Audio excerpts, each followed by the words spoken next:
President Bada, we're ready to start the meeting. We're live on air.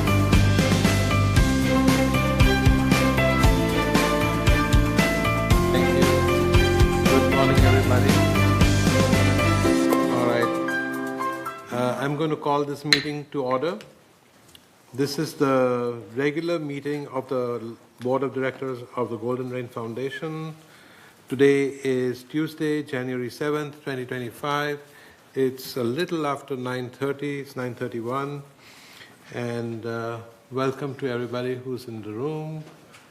Please stay warm. It's a little chilly in here. It's like the Arctic freezer.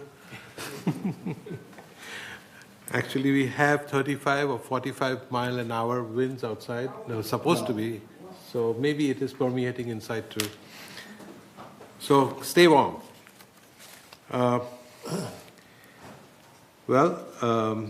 We have a Pledge of Allegiance being directed by Ellen Leonard. Director Leonard, are you ready?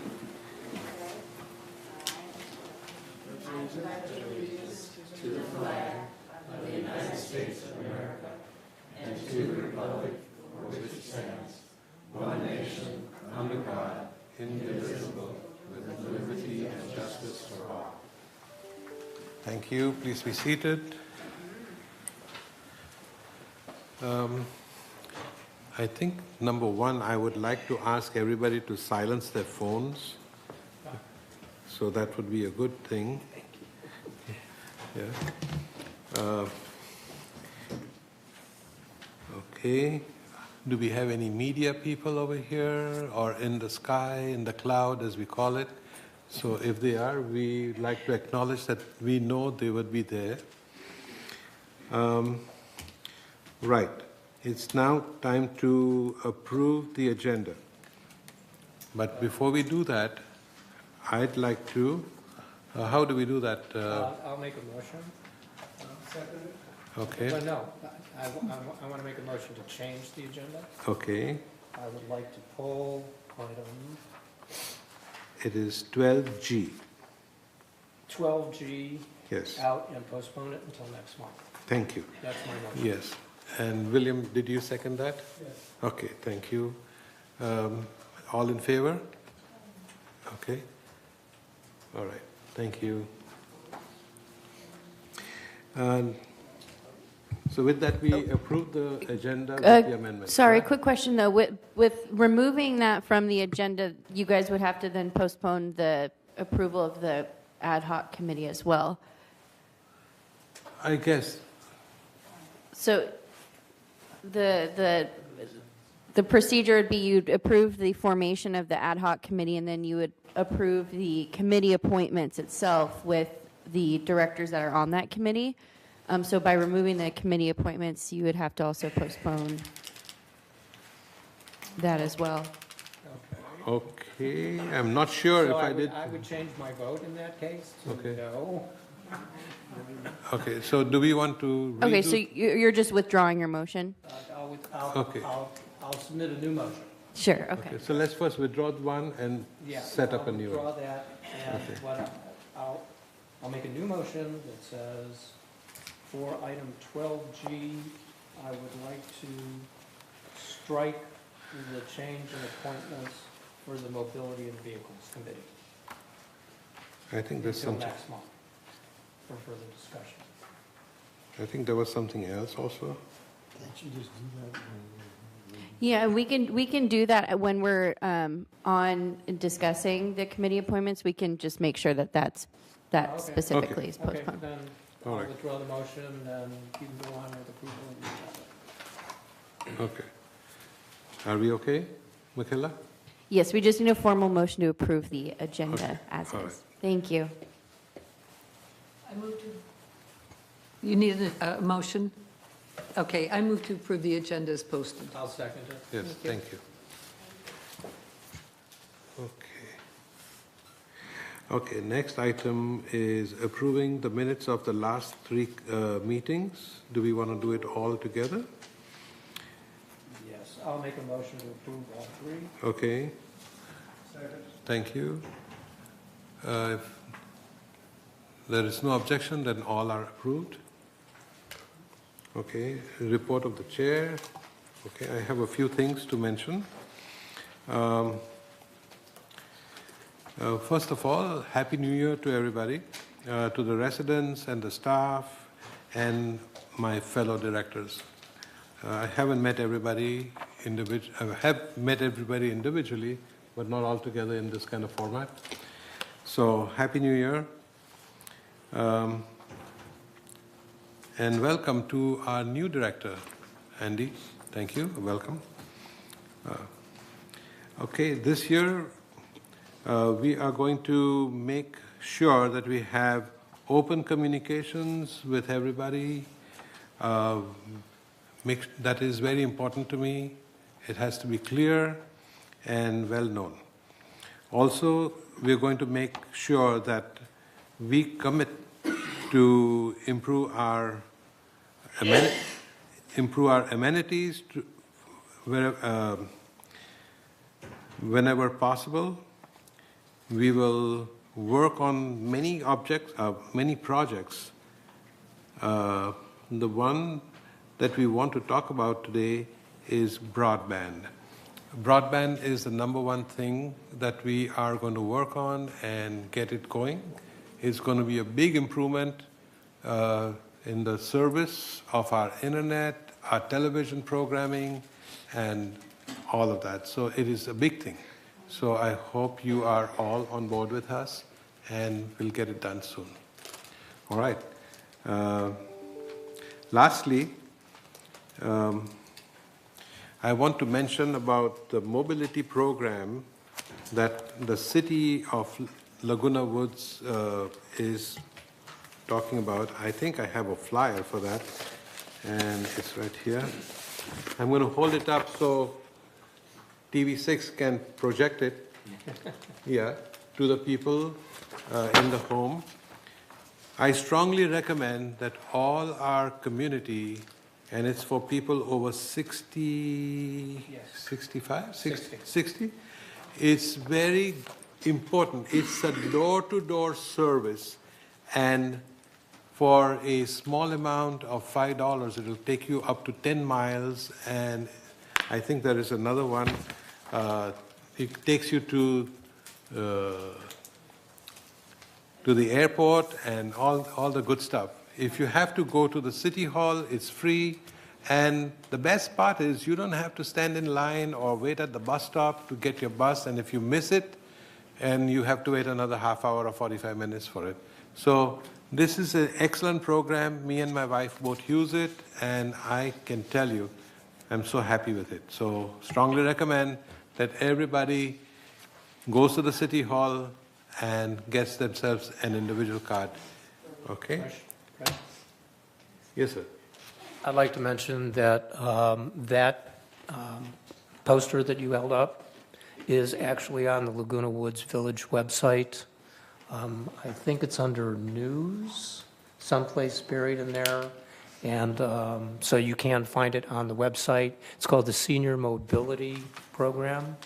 And hopefully we'll be able to get that advanced up higher in the hierarchy of the website in the future. So it's one of the first things you might see when it comes up. Bottom line, it's a great program. It is. And everybody should enroll and get it done.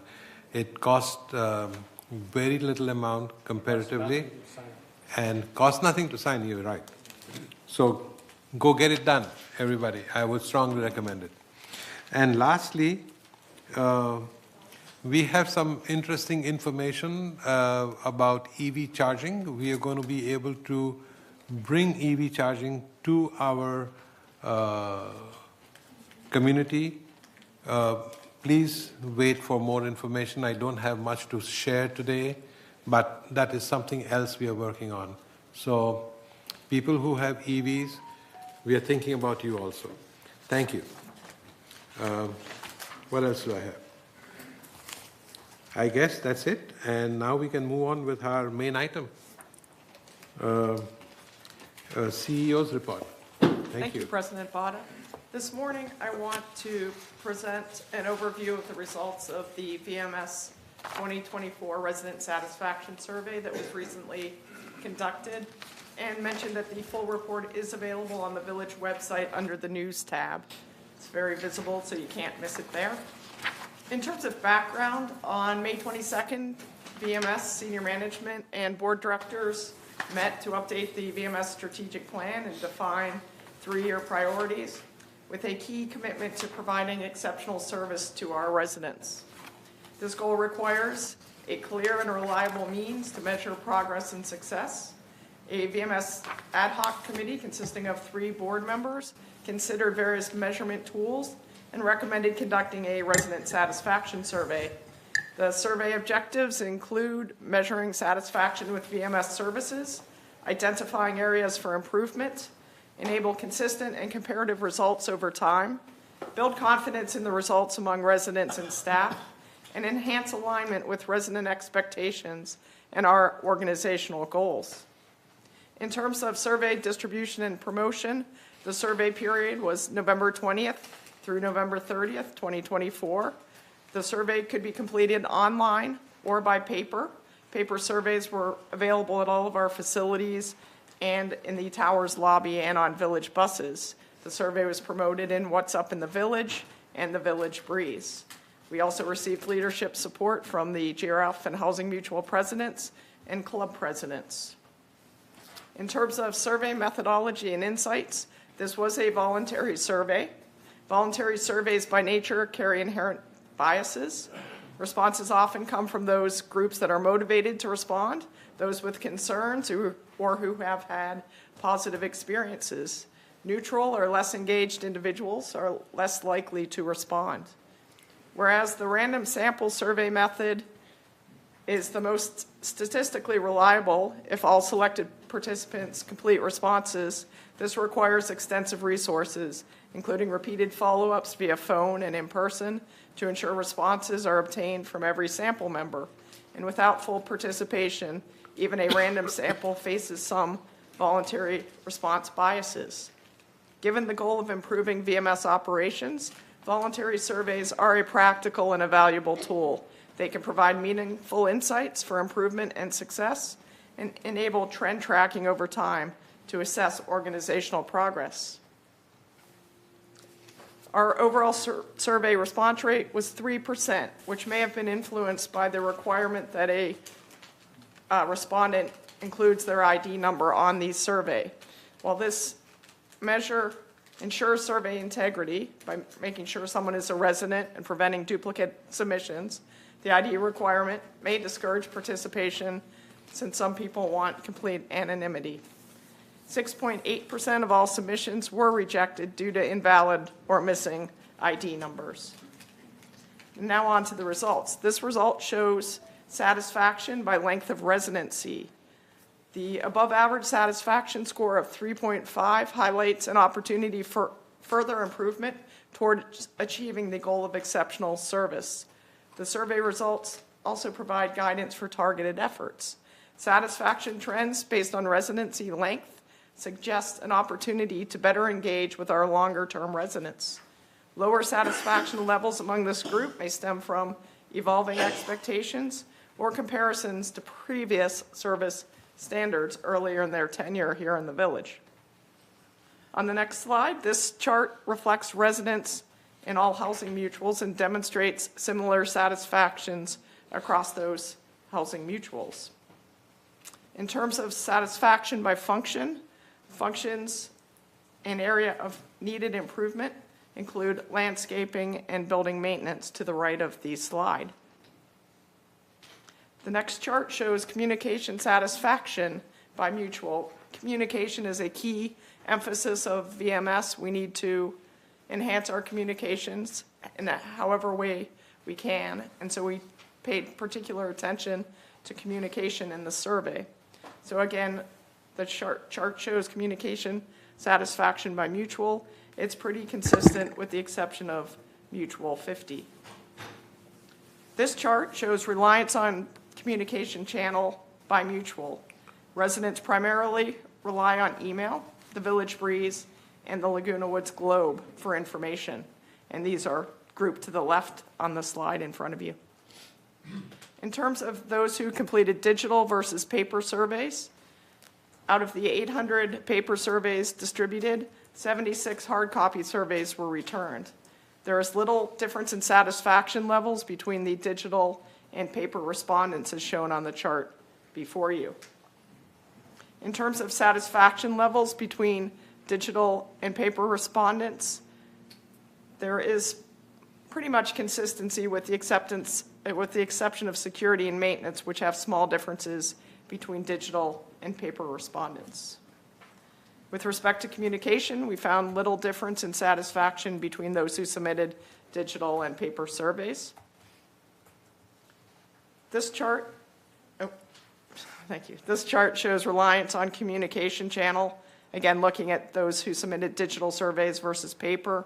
And the key distinction is that paper respondents are less likely to use digital communication channels, which is no surprise because they submitted a paper survey. In terms of considerations for future surveys, future VMS surveys should focus on maintaining data reliability and providing actionable insights. Recommendations include retaining the ID requirement to ensure data accuracy and prevent duplicate responses, utilizing hybrid formats to balance cost considerations with inclusivity, scheduling surveys earlier in the year to align with strategic and budget planning processes, adjusting question order to improve clarity, and determining the best way to reach our non-English speakers who comprise a large majority or a large component of our population. And that's my presentation this morning. Again, the full report is available on the Village website for those who are interested. Thank you. Thank you, Siobhan. Is there anything else you want to mention? No, sir. Thank you. Okay. Next item. Any questions, anybody? I would just like to make a recommendation to Siobhan. I have been on Nextdoor for quite some time. I do purchasing of furniture things. And what I have noticed is when information is posted on Nextdoor, like for an example, the senior mobility program for the city, for the taxis, you'll get 2,000 views in 24 hours. So your channels of communications here, you might want to consider having some outreach directly on Nextdoor, not that people can post and make replies or responses, but just for notices about things like an event or senior mobility program. Yes, we have them in Village Breeze and we have them in Globe. But as you say, different people get their information from different places. And Nextdoor is a very active place. And you can just pick which communities you want the things to be posted for. Thank you. We'll pass that on, and Thank you. it will be considered. Thank you. Yep. Okay. Anybody else? Okay, yes, Alison? Okay. A big hooray for the removal of the sneeze screens. Yes, The sneeze yes. screens are gone. Yay. It took a couple of years, but we did it, and now we have better, I think, a better audible audio situation, better visual situation. There's less glare and bounce back and so on for people who watch at home. So hooray, hooray, sneeze screens are gone. Thank you. Okay. Anybody else? Yes, Ellen? I wanted to respond to Siobhan. Was there any incentives offered for the survey? No, ma'am. Oh, did we reach out to the clubs, like? We did. We reached out to every club president and asked them to please encourage participation. The one place we really think we need to focus more on, though, is our non-English speaking clubs for the next time. Okay, because we didn't publish it in any other language, is that correct? That is correct, but Okay. you can always translate Yeah. using Google Translate. Got it, thank you. Gary? Two things. A whole lot of the folks communicate primarily by email, right? Well, if you send this survey to their email and they respond, then you probably don't need an ID for them because you know that it's coming from that location. Just a thought. Digital or something else, yeah, I see that. Other one, again, I'm a newbie, second meeting. Maybe it's available, but I haven't seen it. the VMS strategic plan. Where could I get my hands on that? You're actually going to receive a copy of it this afternoon, the current one, and then you will receive a copy of the updated one as soon as it takes place at the end of January. Thank you. Anybody else? Well, we'll move on with that then.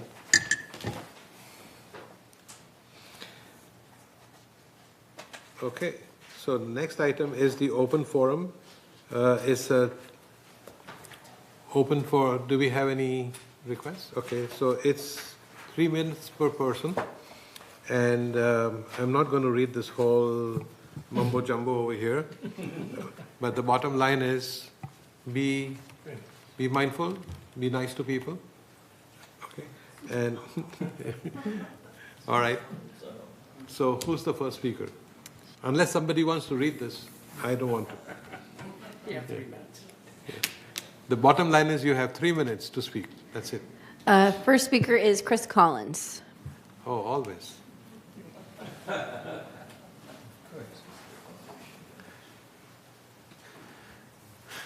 Always good to see your happy face. Thank you. Yeah. Happy New Year to all Thank of you. you. You too. Chris Collins, 3306Q, and I'm here with an update on the work of the Foundation of Laguna Woods Village, which we do on behalf of residents who are experiencing temporary financial emergency. Thank you. We have a great deal to be thankful for. The holidays that give us a chance to acknowledge our gratitude for the many benefits and blessings we experience, and celebrating the holiday with family and friends, let us acknowledge the power of community. The Foundation of Laguna Woods Village is particularly grateful for the power of community and the generous support it receives via donations from the individual clubs and other organizations here in the village. This generous support permits the Foundation of Laguna Woods Village to once again provide holiday cheer to needier village residents. With the help of social services and the South County Outreach Food Pantry, the Foundation was able to identify some 135 in need of such cheer and provided them with grocery cards to ensure each had a special holiday meal, something that they may not have had otherwise. These donations and support are particularly appreciated as the Foundation celebrates its 27th year of operation. This year, the Foundation was able to continue its core mission of providing temporary emergency financial assistance to residents needing help. In addition, it continued funding Meals on Wheels, providing scholarships to the Alzheimer's support services, transporting residents to the food pantry, sustaining fall prevention classes, and providing emergency response devices to fall risk residents, among other ongoing programs. Of course, this year the Foundation also started a new initiative to provide financial assistance for hearing aids. In addition to all the individual residents who have donated to the Foundation, we are particularly grateful to the following clubs, religious organizations, and other groups that have donated this past year. And here's a partial list. The Aquedettes Art Association, Center for Spiritual Living, Chicago Club, College Club, Concerned Citizens, Garden Club, Joyful Christian Church, Korean Bio Senior Group, Lawn Bowling, Men's Golf Club, Needleworks Club, Publishing Club, Republican Club of Laguna Woods, Saddleback Kiwanis Club, Sarah's Bible Group, Sewing Supers, Table Tennis Club, Taiwanese Club, and the Yancey Alumni Association. So best wishes for the new year, and thank you for your generous support of the Foundation. It is truly neighbors helping neighbors. And so for more information, please go to our website, which is thefoundationoflagunawoodsvillage.org, or you can contact the Foundation at 949-268-2246, or the Foundation at comline.com. Please note that donations can always be made using PenPal on the Foundation website. Thank you. Thank you. Next speaker is Joan Milliman.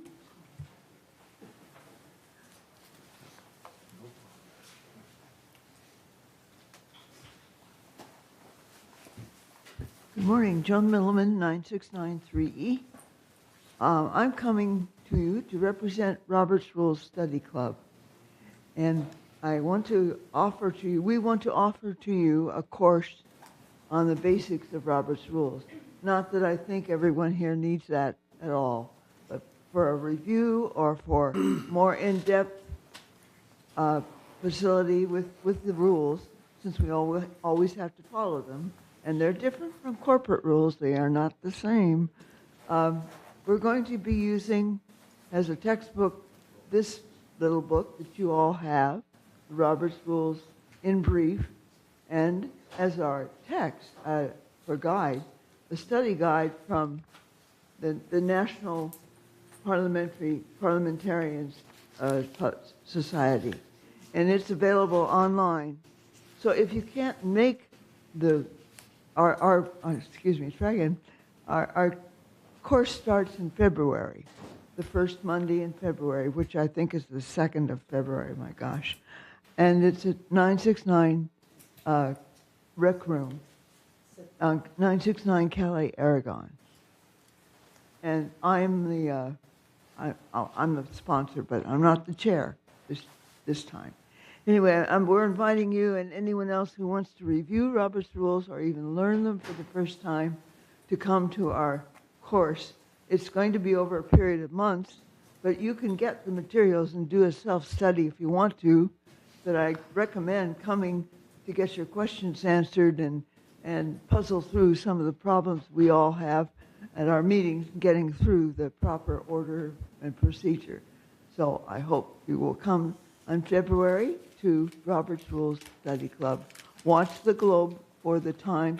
It's usually 3:30 in the afternoon, and it'll be the first Monday of February in 969 Calais, Aragon. Okay, thank you so much. Joan, I have a question for you. Question? Is this every Monday or once a month? It's once a month. Once a month. Okay. Right, so hopefully That it'll was be important to easy know. on our meetings. Yeah. Say again. Yeah, I remember when I first got on the board and I started to do this, it was every week, I think. No, not Robert's Rules. Was it? Maybe I'm still remembering something else. Okay. It's the first It's Monday another- of every month? First Monday Sorry. of every month. Yes. First Monday. Usually it's the first Monday of the month, unless it's a holiday, and then they postpone it to the next Monday. It's Which very I- good. Thank you. Yes, Gary. Oh, who's next? I didn't see your hand, but go ahead. I attend that. I've been attending Robert's Rules for a year, and hopefully you see some improvement in my motions. Yeah, and it's February 3rd, and this year I thought we were going to do a little role-playing as well and bring some more new ideas to it to make Well, it. this will all come up within the meeting. Yes, I know, I'm giving a little bit, Right. yeah, information, but it is an excellent meet and understand the rules that we run our meetings by. Yes, Gary. I would suggest that we consider having a parliamentarian like Joan or someone serve as an advisor to us for, say, the first 6 months until everybody's really grounded well. We can put that under consideration. Okay. Yeah. Thank you. Thank you. Okay, thank you very much. Thank you. Yeah. All right. Next speaker is Georgiana Willis.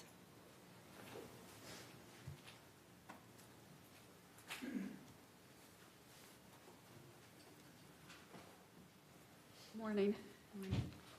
I just have a question. I was looking at the budget, 2025 budget and the Equestrian Center, and it's got 75% sharing. And I think it maybe was at 81%, but it seemed to me the last time I was in a meeting here, someone suggested taking it to 70% sharing, which I still thought it was rather high, but anyway, so that's what I understood to be what the increase or the sharing was. But here it's 75% sharing. And the thing is, the budget and the figures are not complete. I don't know if they're meant to be or not. I don't see any insurance costs, and there are at least 2 insurance policies, one of which costs us $50,000 a year, and the other one costs more.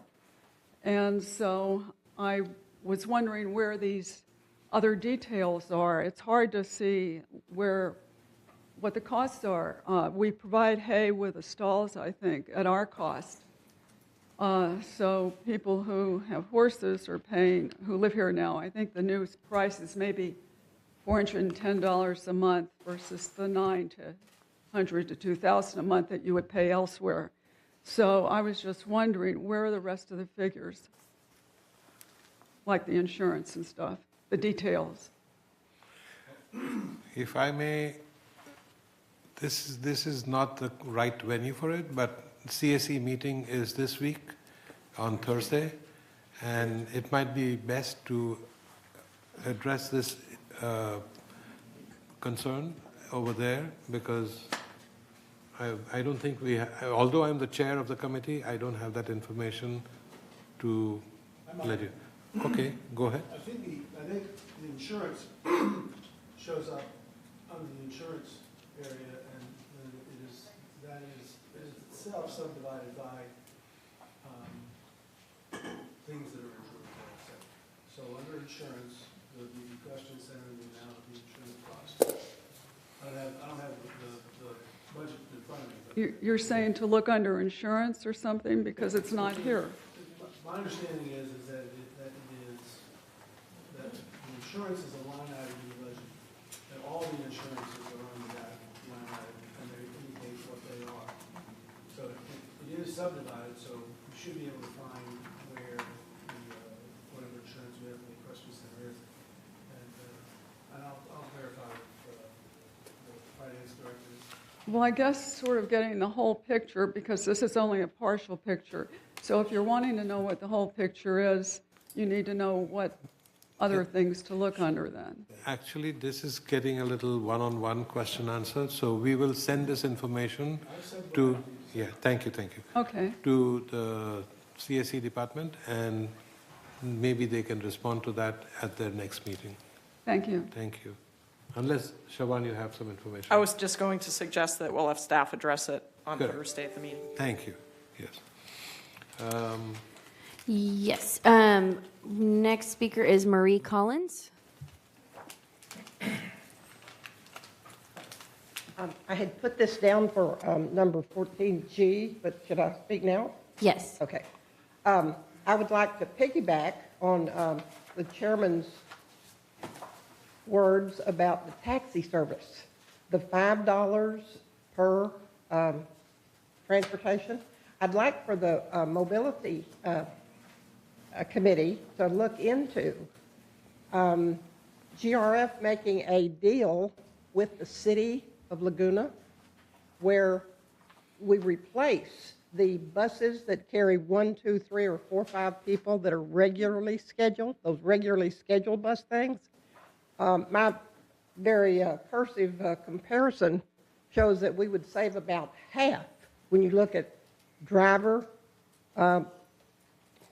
money, salary, insurance on the buses. We could cut down maybe down to 4 buses for special uses, but I think a cost comparison would be extremely effective. I also have been asking people sitting at bus stools waiting on the bus to come, what they would feel about being able to call and get them to come to the door. My personal experience has been you can even call right now, and they're there within 10 or 15 minutes. I thought you had to do it a day ahead of time. That's not true. You can call anytime, and they have been, in my experience, really, really prompt. So I would like for somebody to consider looking into that savings. It might be considerable, and it'd cut down on gas, it'd cut down on everything that the mobility that the buses cost. I'm not suggesting get rid of all the buses. I'd say retain maybe 4 of them, but this regularly scheduled bus service is extremely inefficient. Now, how many have you seen on a bus at a given time? And if you get a better service, like right now, and that person doesn't have to walk all the way down to where they catch the bus. It makes a lot of sense. Thank you. Thank you, Marie. Truly appreciate it. Any questions, anybody? Or we'll go to questions a little later with everybody. Final speakers, John Salvador. Who is? Oh, okay, looks like he left. That's all for open forum speakers then. Thank you. Huh? Sorry? Oh, you have a question? No, I have comment, Okay. now that we've heard members' comments. Yes. Thank you, John, for the invitation for the Roberts Rules, although you're not here. Oh, she's at the back. Oh, she's back there? Oh, there you are. You're hiding behind Steve. I can't see. You're shorter than he is. To Marie Collins, excellent suggestions. Our next M&V meeting is February 5th, I believe. We have been in contact with the city manager at this point already. Chris Macon and Robert Carroll and myself met at City Hall about a month ago, and I charged both of them to put their heads together and start coming up with some ways that we might be able to improve services for the residents, to a cost saving to Laguna Woods Village, and if there was additional monies available that the city could contribute to their program to help offload some of our burden. So they're talking about that. We're going forward, as I mentioned earlier, about taking the senior mobility program flyer that we have on the website and advancing it up forward. So know that we are working on that, and it's one of my core things going forward as chair. Thank you. Anybody else have any comments? Yeah. Yes, Egon.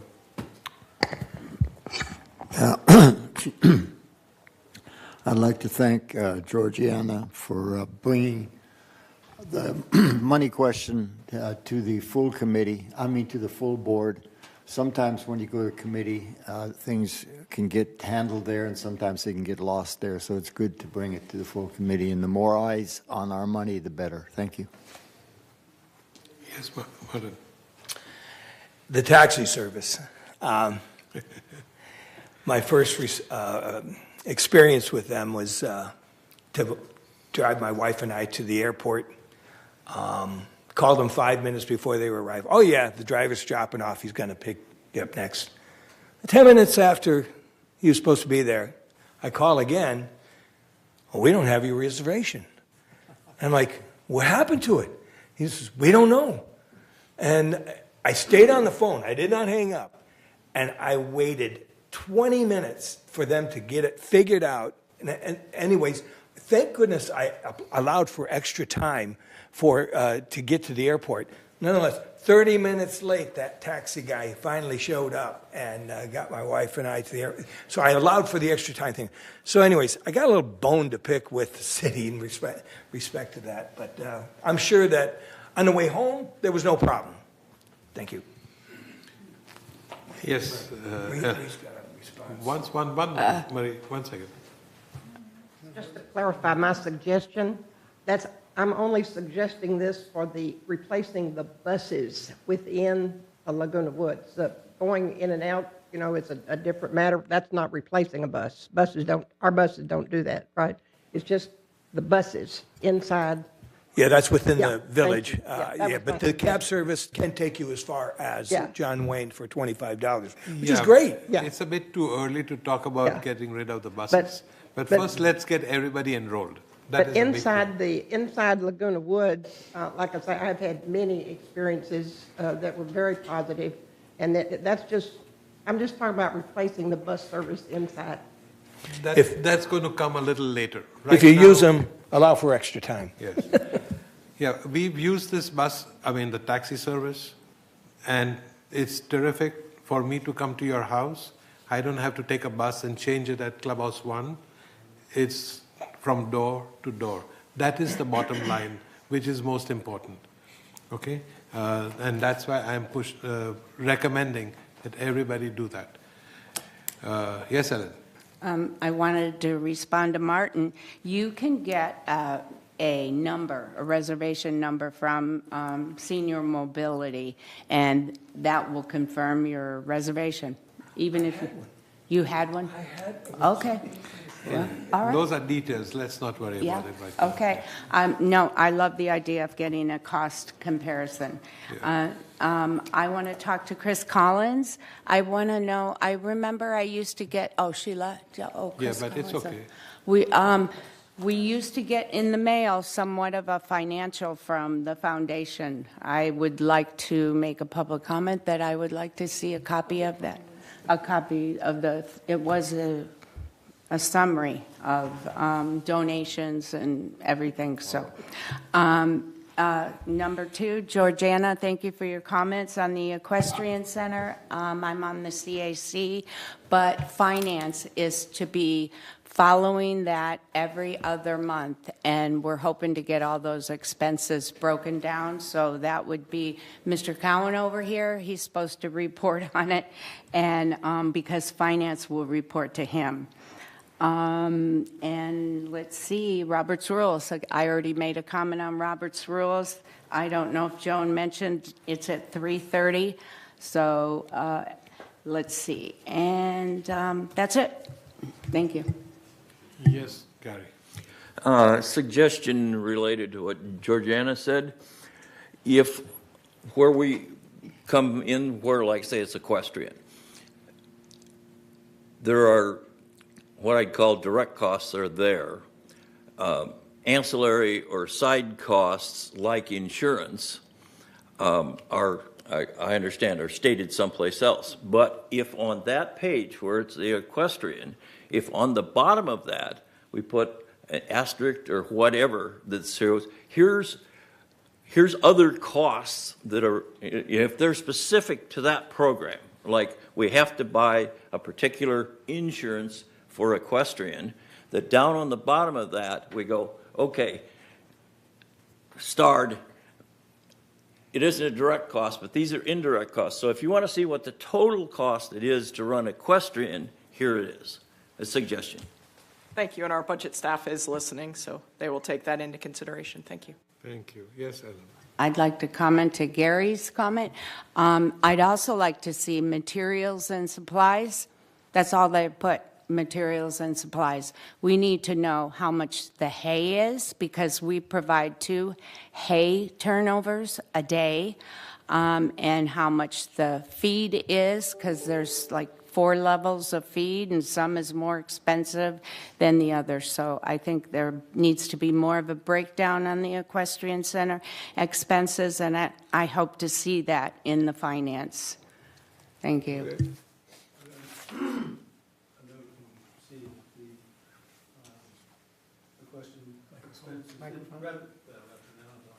The revenues and expenses of the Equestrian Center will be shared at the CAC meeting. Okay. Oh, Okay. If we have no other comments, can we move on? Okay. So next is the consent calendar. Do we want to, can I hear a motion to I'll approve the move consent to calendar? You want to make a motion? accept the consent calendar Okay, as stated. Steve moves. Any second? Allison seconds. If there's no objection, then we have the consent calendar approved. Next item is unfinished business. No, there's none. So new business. Are we feeling warmer in here now? Maybe a little. It's 71. Okay, so I can take my hat out because I had the hat on because it was kind of chilly on my head. All right, so moving on. It's new business. Looking for a motion to approve recommendation to delay Par 3 shade cover removal. Can I hear something?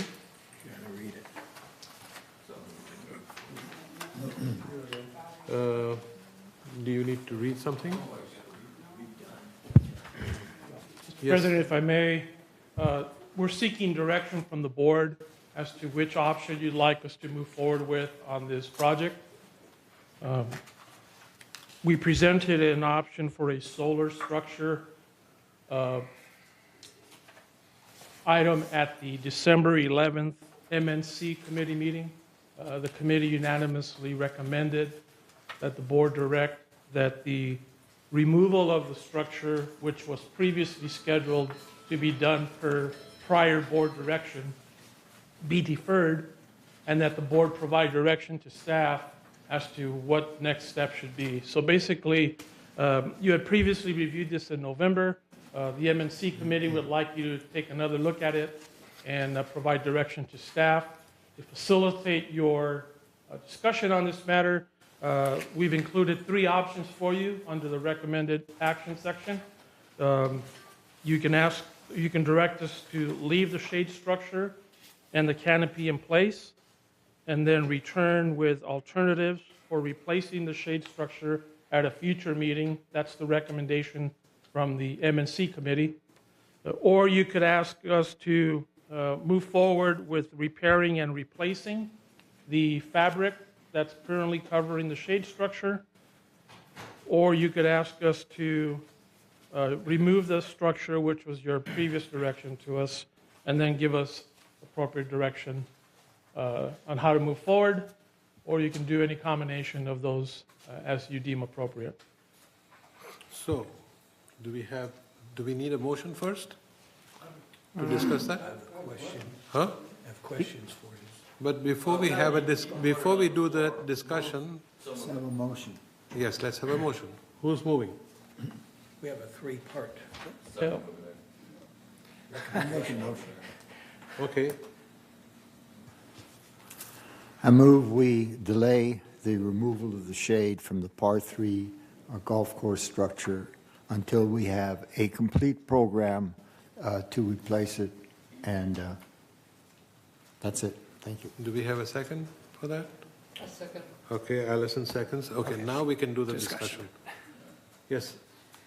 Sorry. This is gone between the old board and the new board, and the transition in the MNC committee to Brad Reinhardt being chair. I think we got a little off base here because what the original recommendations made by staff, the prior board, as I recall, said just remove it, take it down now. It's in disrepair. We'll figure out what we want to do when spring comes, whether that's putting up umbrellas or possibly solar or whatever the case may be. And that was the decision, as far as I recall, at the last MNC meeting when staff made the presentation about solar. That seemed to throw everything off. And that presentation about the solar was only really a report. It was not meant to be a recommendation or to move forward with anything. It was just an example of what could be done if we took the existing structure down and put up a new structure. And it kind of got in the weeds a little bit, and then it was like, well, let's leave it there, was the recommendation. So, but I have a question, because I was at Par 3 last week, and 2 months ago, the structure was rusted and was in disrepair. And when I was there last week, the entire structure had been repaired and repainted. And I'm curious as to why, if the previous direction had been to remove, and then the direction was, we'll leave it there, we'll deal with it later from the M&C, how the time and the expense of the man hours and the paint to repaint that entire structure occur when the underall premise was, it's probably going away. So maybe Manuel could address that. certainly, we have, just as a matter of practice, have empowered our field staff to take proactive actions whenever they see any maintenance issues that need to be addressed. In this case, The field staff was not aware that the board was going back and forth on whether or not to remove the structure. The supervisor in the field made a judgment call, felt that the structure did not meet the standards, the high standards that this community holds for their facilities, and so he had his crew paint the aluminum structure. Okay. The superficial rust was removed and painted over. There are still portions of the structure that are completely rusted through that need to be repaired. So based on any direction we get from the board today, we'll either go out and make those repairs, or we'll just leave it to stand until the board directs otherwise. Yes, Martin. The repair of those areas where it's rusted through, is that repairable or does it need to be replaced? That's my first question. It is repairable. Okay. Depending on what you want to put as a cover, Yeah. we need to determine whether it's structurally sufficient to support I saw the what we're frame. going to put on there. It looks really good. They did a great job on the paint job, but like I say, it needs to be repaired. The framework, I could see the cost effectiveness of just doing that and replacing the canopy is probably our least expensive option, you would say? The least expensive option is what staff originally recommended, which was to remove the structure and install umbrellas on the tables. No. That's the least. That's the was least a- expensive option. Well, that was a temporary option that you proposed. No. What is your? No, that was staff's permanent solution. The But I board beg to decided. differ. Well, the staff report is included in your packet. Yep. That's Until what's we provided to came you. up with a solar solution. I don't want to rain on the solar religion, okay? I mean, this is a small building. There's not much power that building draws from. To put forth, a solar project that's going to be very costly for something that's so, a minor structure, I don't know if that's going to be cost effective. We can't just be dumping money into these places for the sake of, advanced technology. So I'm just saying, One at a time. Director Rosa, I'm just trying to be accurate in my response to your questions. Okay. The cheapest option, the less expensive option was option one, listed in attachment one, which was presented, which was to replace it with umbrellas. Okay. The solar option was something that the board discussed and directed staff to do. That was not the staff recommendation. Okay. One at a time. Gary, what is your opinion? Steve and I may be having the same point here. Martin, you're right in the sense that Par 3 is not going to use a lot of electricity. But what you may not be aware of is as we're looking at solar chargers, one of the places that we're looking at putting those solar chargers is there. And if that in fact happens, then we will certainly have the demand there that would justify the solar. Okay. Yes. Again, we have two different groups of people talking about the same issue, and I feel sorry for staff because they're here again talking about the same thing. The original recommendation was made to remove the structure because of the dilapidated condition of the structure. During that conversation, there was some discussion about maybe we could take the shade cloth off and put solar panels on top of it. Mr. West expressed a concern that may not be feasible and may acquire additional engineering, which would have to be determined. But based on the condition of the structure, the board said, take it down, and as far as umbrellas are concerned, we'll talk about it next spring because people are not going to be sitting out there when it's 60 degrees outside and raining in the winter. That's what was done. The sidetrack happened when staff was asked, well, if you took that down and you wanted to put solar there, what might be possible. So it's here in the report, and they show the little thing, and they did a rough order of magnitude cost, which I appreciate. But in reality, at the end of the day, you don't need the structure, you don't need to build structures to put solar on the roof of the building. So this is a completely side conversation about the solar. But I do want to make it very clear to everybody, because under net metering, you can produce 100,000 watts of electricity over here on a building that only consumes 10,000, and you can net meter the excess 90,000 to another building and offset it from there, and to another building, and to another building. So the site location is incidental to the net metering process. This building uses the most amount of electricity. We do not have to build a solar plant here just to cover this meter. It could be across the street. It could be on broadband. It could be in other places. And I just want to make that clear to everybody. I just wanted to find out why it got painted. Mr. Gomez explained it. I kind of see that as a communication disconnect, because if you're talking about removing something, I mean, if the car doesn't run and needs a transmission and an engine, don't put a transmission in it and say, well, we're going to junk it anyway because we're not going to buy the engine. So I'll let it go now, and we can put it to a vote or whatever. So, Mr. Chair, it has already been painted, and you say there are some sections of the frame that still need some attention. Correct. Correct. And we have a welding shop in the yard. Can our welders fix that problem? Because if we have the staff that can do it, can we get it done? We can.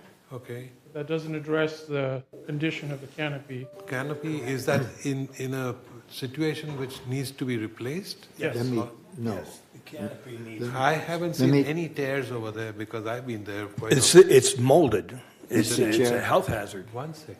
Am I right? That was the What- reason for the removal of the entire thing. So that was the reason for the removal of the canopy? Yes, that the shade cloth gets moldy, it would require so much servicing and cleaning, and Mr. West is back there nodding his head. Perhaps we should ask Mr. West to come up and review the information. But again, I think we're off track here. This is really simple. We were supposed to take the thing down and revisit it in spring, and now we're someplace else and someplace else. So what's our current motion on the table here, Michaela? To delay. To delay. Okay. Can I speak? So, Yes. One sec, everybody.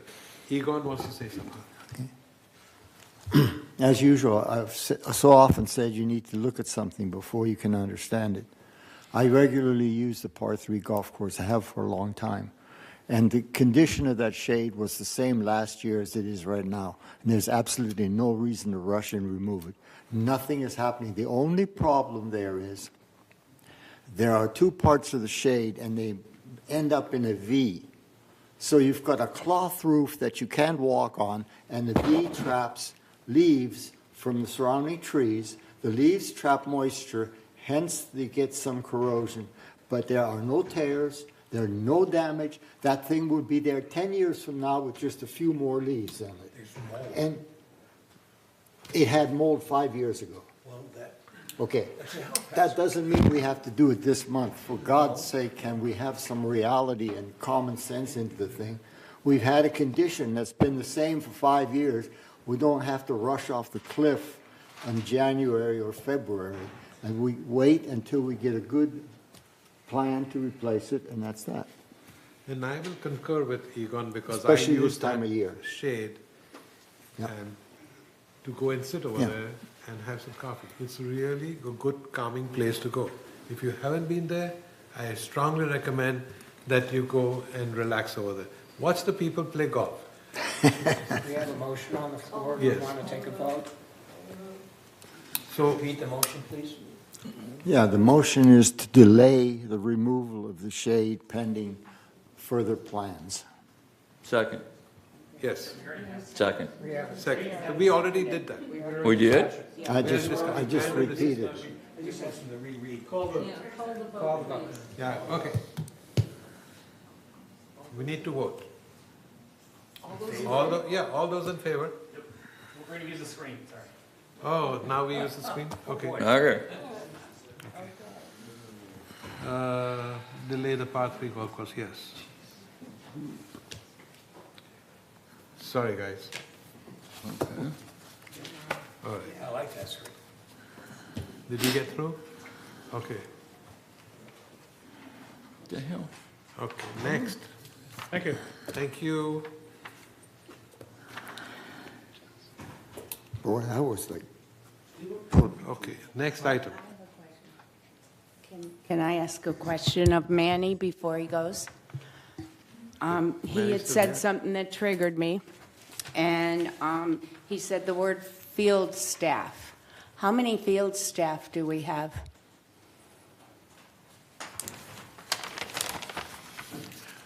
$170 170 in the field? in my department. 170. 170, 170. roughly. So field staff changes light bulbs and that kind of thing? Correct. Okay. We have light bulbs out in the, I understand, in the library, Parking lot. parking Clubhouse lots, 7, Clubhouse 2, am I right? Clubhouse 7. Clubhouse 7. What else we got? Don't put your head in your Anyway. hands, Steve. Yeah. What is I the know. question? What is My the question was, we have 170 field staff that should maybe not have painted. Yeah. Okay, thank you.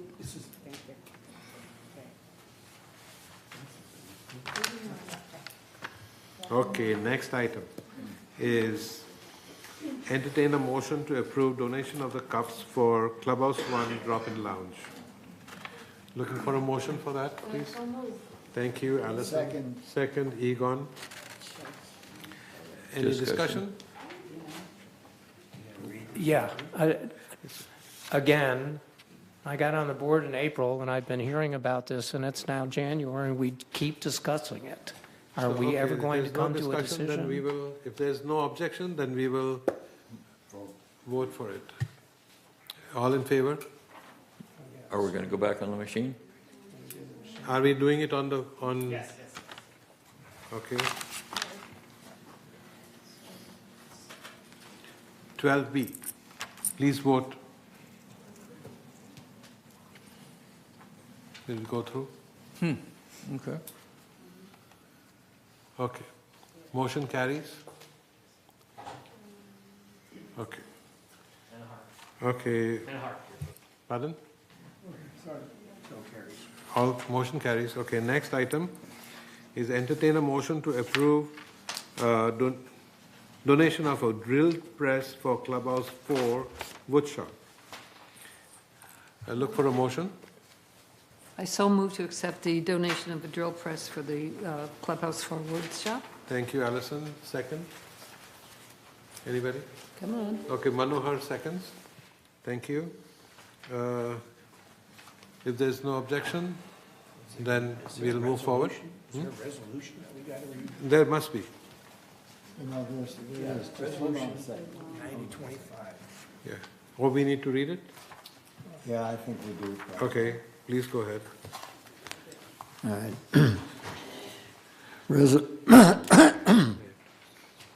Resolution 90-25-XX, donation of drill press for Clubhouse 4 woodshop.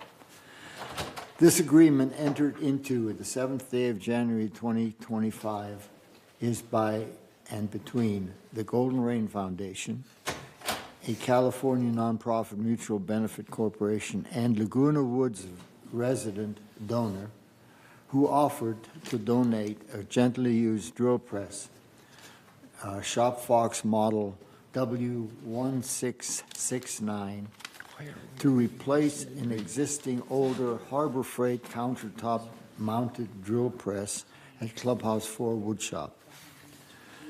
Whereas GRF and donor recognize the importance of community facilities and amenities, and whereas GRF and donor acknowledge the benefit of the donation when they have a purpose consistent with GRF goals and are in the best interest of Laguna Woods Village.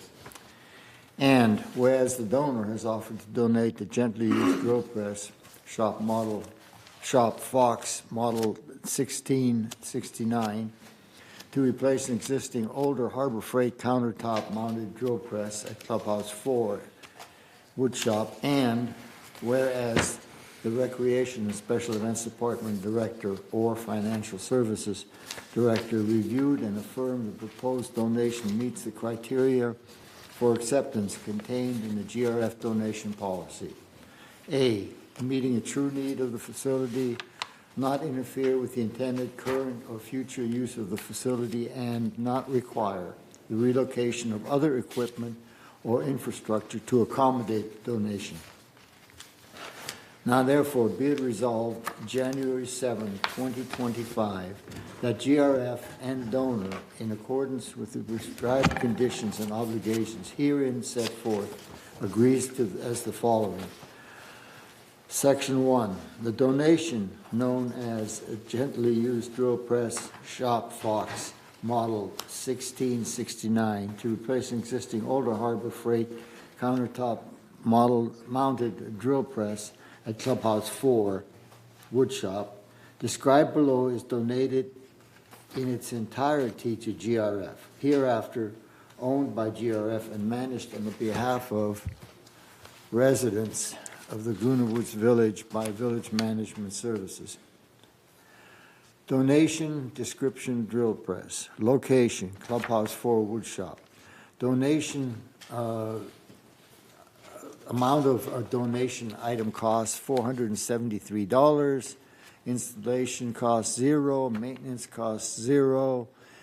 Estimated total donation $473. GRF reserves the right to remove and or retire the donation following the cessation of a 5-year period. The term shall commence upon the date entered into and indicated above. GRF will not replace the donation or community space improvement if it is stolen, vandalized, worn out, irreparably damaged, destroyed, or expired. Installation and maintenance. GRF shall be responsible for the installation and maintenance of the item, including any reasonable repairs. Section 7, term of this agreement is a minimum of 5 years or beyond, if applicable, and resolve further that the officers and agents of this corporation are hereby authorized to carry out this resolution. Approval of this resolution is requested. Move the resolution. We have a motion. I move that we accept the drill press for Clubhouse 4 wood shop. Discussion? I second. We already had a motion that the vote should still be on. We've already started voting. Yeah. So do we need to vote now? Yeah. You should be able to vote right now on the screen in front of you. Okay. Thank you. Let's vote, please. Point of order, Mr. President. We failed to read a resolution regarding donation of cups for Clubhouse 1 into the record. Can we stipulate it as read? As read? Yes, I see a nod from Siobhan, so we can stipulate it. Thank you. As read, thank you. Thank you. Okay, let's vote this one. Gary, it looks like, okay, yes, we have it. We're all good. Thank you. Okay, thank you. Kush? Who's calling? Yes, Gary. Thank you for accepting my donation. That's Oh, why is that you? stayed. Okay. Hey, bravo. Thank you. I didn't know it was yours, but I appreciate it. That's why I wanted to explain my abstention. Okay, thank you. Have anything else you want to give us? All right, next item.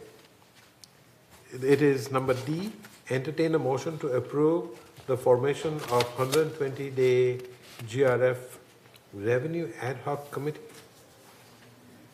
for the purpose of identifying, evaluating, and recommending innovative revenue-generating initiatives and passing a friendly amendment that the committee will not be a competitor to United's current revenue committee. Wow. Read the resolution. Read the resolution. Okay, don't we want to have a motion first? Well, He has to read it first. Okay. Okay, here it is. Resolution 90-25-XX, Revenue Ad Hoc Committee. Whereas the Golden Rain Foundation of Laguna Woods Mutual Board of Directors has expressed concern over inflation costs increases while maintaining high-quality services and amenities, and now therefore be it resolved January 7th, 2025, the Board of Directors hereby establishes a Revenue Ad Hoc Committee and assigns the duties and responsibility as follows. Mission. The purpose of the GRF Revenue Ad Hoc Committee is to identify, evaluate, and recommend innovative revenue-generating initiatives and report back to the board with findings and recommendations. The membership. The Revenue Ad Hoc Committee shall be composed of 3 current directors and no more than 3 advisors selected from at-large members. At-large members will be owners and may or may not currently serve as advisor to another committee. Duties and responsibilities. The GRF Ad Hoc Revenue Ad Hoc Committee will be chaired by the current director from the GRF Laguna Woods Mutual Board as voted upon at the first notice ad hoc committee ad hoc committee meeting.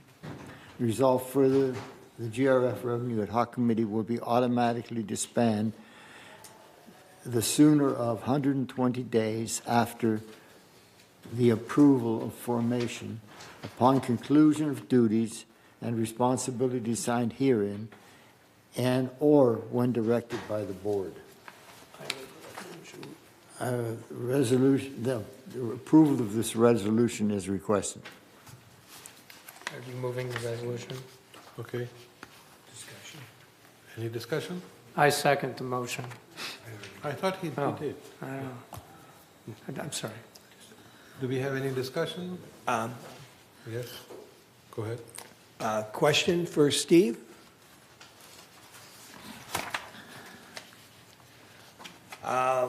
You gave a staff report on this. Can you summarize a little bit of what was presented? I'm so sorry. No problem. So the intent of this was, as part of the Finance Committee, the meetings already tend to run anywhere between 2 to 4 hours, depending upon the subject. So this is an opportunity to discuss potential future revenue sources that could add towards the budget. The time frame that was given was in anticipation of collecting any kind of information. That way it could be included into the April-May time frame of the 2026 business plan. Once again, it was made the comment that this was not intended, this is for GRF specific, right? So some of the ideas that have been presented through United won't necessarily, like the intention is not to poach from other sources. The intention is to come up with new creative ideas to bring in revenue from to benefit the community.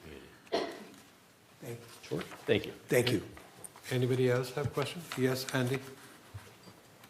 Thank you, Steve. Hello. Hello. I'll be working again with you. 2 things here. Tactical plan, strategic plan. So you need ideas for the upcoming 26 tactical plan. And that would do this. Second thing is longer range. Things take time and they need to be explored. That's a strategic plan issue, and I'm hearing that this would identify for further study. But the real focus is on the 2026 business plan. Is there something you can, and so the deliverable on this committee is a report with both sections. I'm extrapolating, but there'd be a short-term ideas and a longer-term ideas, and that's the report. If that's the direction of the committee. So again, the intent was to come up with new ideas for the committee from revenue sources. If you wanted to alter it a little bit and have short-term and long-term, that could be recommendations that come out of the committee. Correct. Okay, I'm not putting words in anybody's mouth. Personally, I think that's the way to go. But we do need guidance for the 2026 business plan. And like I say, I've seen it around it. Things take time to implement. Secondly, stuff pops up, objections or changes. So you really need to focus on the short term because that's where the information is required. Anyway, just want to say that that's my understanding, having read this. It's ideas that need to, and the short-term ideas will get a lot more study than the longer-term ones. Correct. And what I foresee is what you want to do is this committee will come up with the ideas, and once it is presented to the board, future action will take place. After the initial term ends, it doesn't mean that everything needs to be summed up. What you want to do is come up with the ideas, present it to the board, and allow the board to say yes or no. And then if the board says yes to certain activities, then additional work will have to take place. Not necessarily performed by the committee, most likely by staff or whoever you designate. Got it.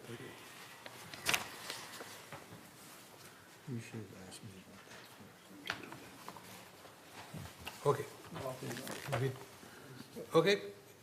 Martin first. So and it Gary should second. be that we don't compete not only with United's revenue generating committee, but any of the mutuals that might create one. We don't want to be a competitor to. It's not just United, correct? Correct. A comment was made during the meeting, and that's why that was included as a friendly amendment specific to United. But the intention is clearly to benefit GRF. You don't want to step on anybody's toes. Correct. Correct. Thank you. Okay, Gary.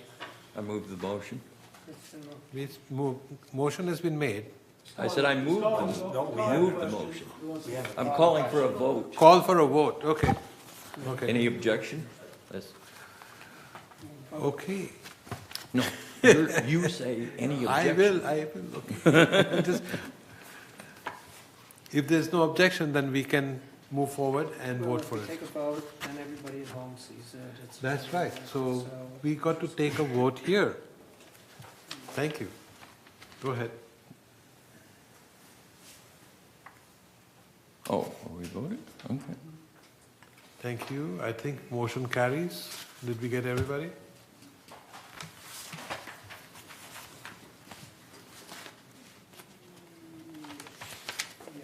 Yes. Mr. President, at this time, is it appropriate to appoint the 3 members from the board who will then organize this endeavor? Is this the right time to do it? We could do that during the committee assignments, if you would like. Okay. At 12G. It's in there. Okay. Okay. So, next item would be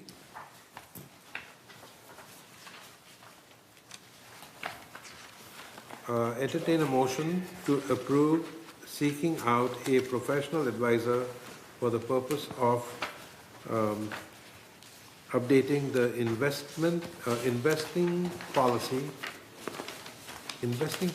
or investment policy on behalf of the corporation and made with the underlying principles of the following order: safety, liquidity, where applicable, and yield.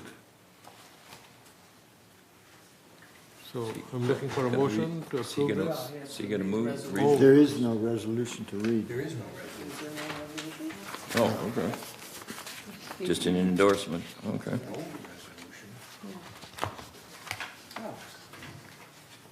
Oh, this is the old investment. Okay. Yes. Okay. Okay. So, do I have a motion? Gary, you move? So moved. I'll second. Steve seconds, okay. Do we need to go further, or shall we just? Let me just Which vote. one are we voting on now? Where, what? We are at number 12E. 12E, okay. Okay. So if there is no objection, then we can vote? Or do we want to hear something from Steve? We should have a discussion. We already heard from Steve, Okay. didn't we? You have a question?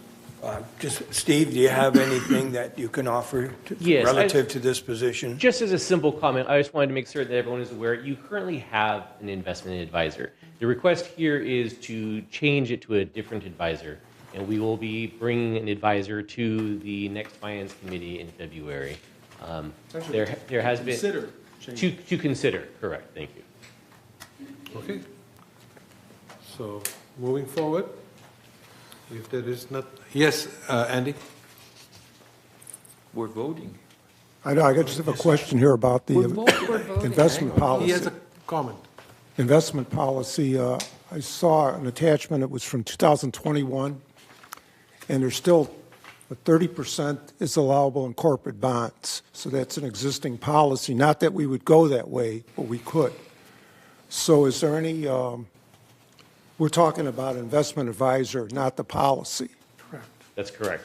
So the intention was to consider having a different investment advisor come in and review that policy, and then come back with some feedback. Okay. And then at that time that you would potentially adopt a new policy. Okay, After the input from the advisors. So baked into the budget then for 2025 already is a fee for advisor. Correct. So this would be, not splitting hairs, but roughly the same. If we were to change advisors, they're going to be in the same ballpark. Who knows? Cost-wise. That'll depend upon your decision. So. Yeah, okay. All right, thank you. Let's move forward. We are in the voting section. We haven't finished this discussion. Okay, you haven't? He called. Okay. What do you, Steve? Yeah, we haven't finished the discussion portion of this motion. Okay? He said, are there any objections? No one objected. No, my hand went up. He didn't acknowledge you. Yes, he did. We proceeded. Let's move forward, Gary. Let's move forward. I just am wondering, is there any projected additional costs associated with the approval of this recommendation? There are no additional costs associated with this decision. Depending upon any choice that is made, if you were, I'm just going to exaggerate, if you chose a advisor who doubled your fees, obviously the cost would go up, but all that would be considered during the evaluation stage. Thank you. Okay, please continue voting. All right, motion carries. Next. I think we are having some kind of a discord over here, so here.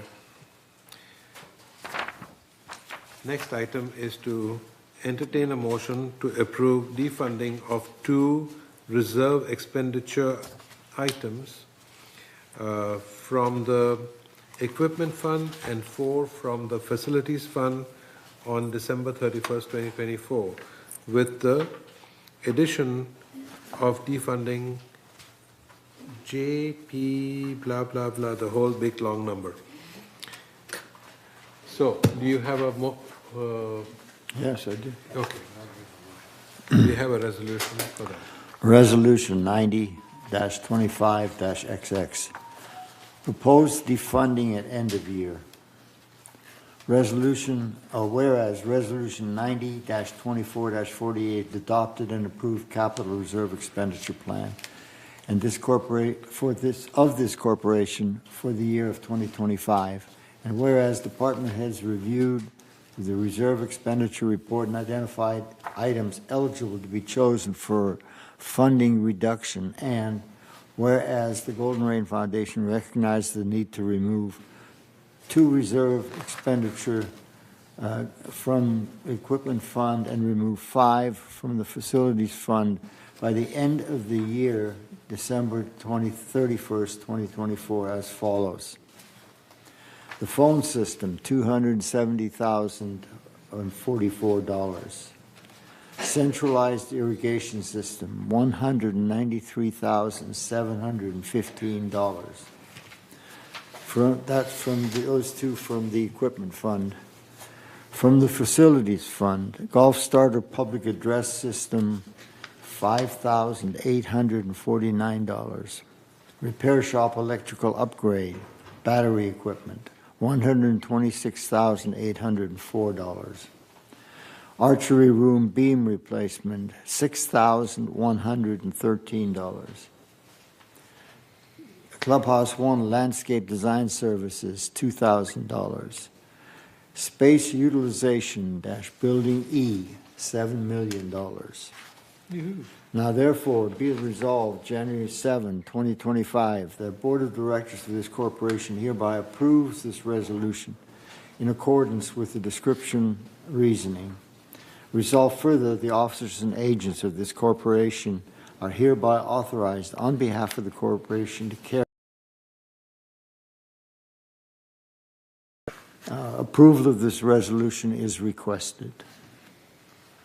Look for a motion. Thank you, Alison. Any Second. second? Steve seconds. Discussion, anybody? Okay. Yes, Martin? The agenda called for 4 items on the facility fund, but the resolution read 5. Do we need to clarify that? 1, 2, 3, 4, 5. With the addition of, it's Okay. 3, 4, 5. With the addition of. Excellent. Thank you. Thank you. Anybody else? Anything? Okay, I have 1 or 2 questions for you, Steve.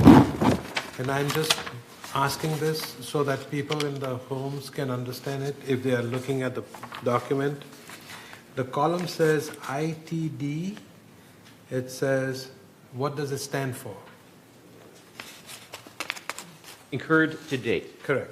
So I want people to understand that this column showed how much we spent and how much is going back into the capital fund. So everybody doesn't have this document handy, so they can understand that. Thank you. Okay, so our next step is to vote, isn't it? Oh, more discussion, sorry. Okay. So we're defunding the centralized irrigation system for $2,444,000. Okay, it looks like it was installed. Was it installed? And we just didn't spend all the money, is that correct? It was rebated. Was it not rebated? Correct. So for the most part, with the exception of the last one, the board approved a capital plan to spend X dollar amount based upon estimates. Ultimately, the actual expenditures came in less, so it was approved by the board to fund these projects, so we're asking the board full circle to approve the reduction and return those funds back to the police. I have a question about one of the comments under centralized irrigation system. It says, and could not be utilized to track problems in the field. Okay, so the old system could not be utilized, and staff had to physically visit. So they don't have to physically visit the properties anymore? Correct. Okay. All right. Thank you. Thank you. So do we need to vote now? Okay. Any questions? Anybody else? Okay. Please vote. Whoa, what did I do wrong?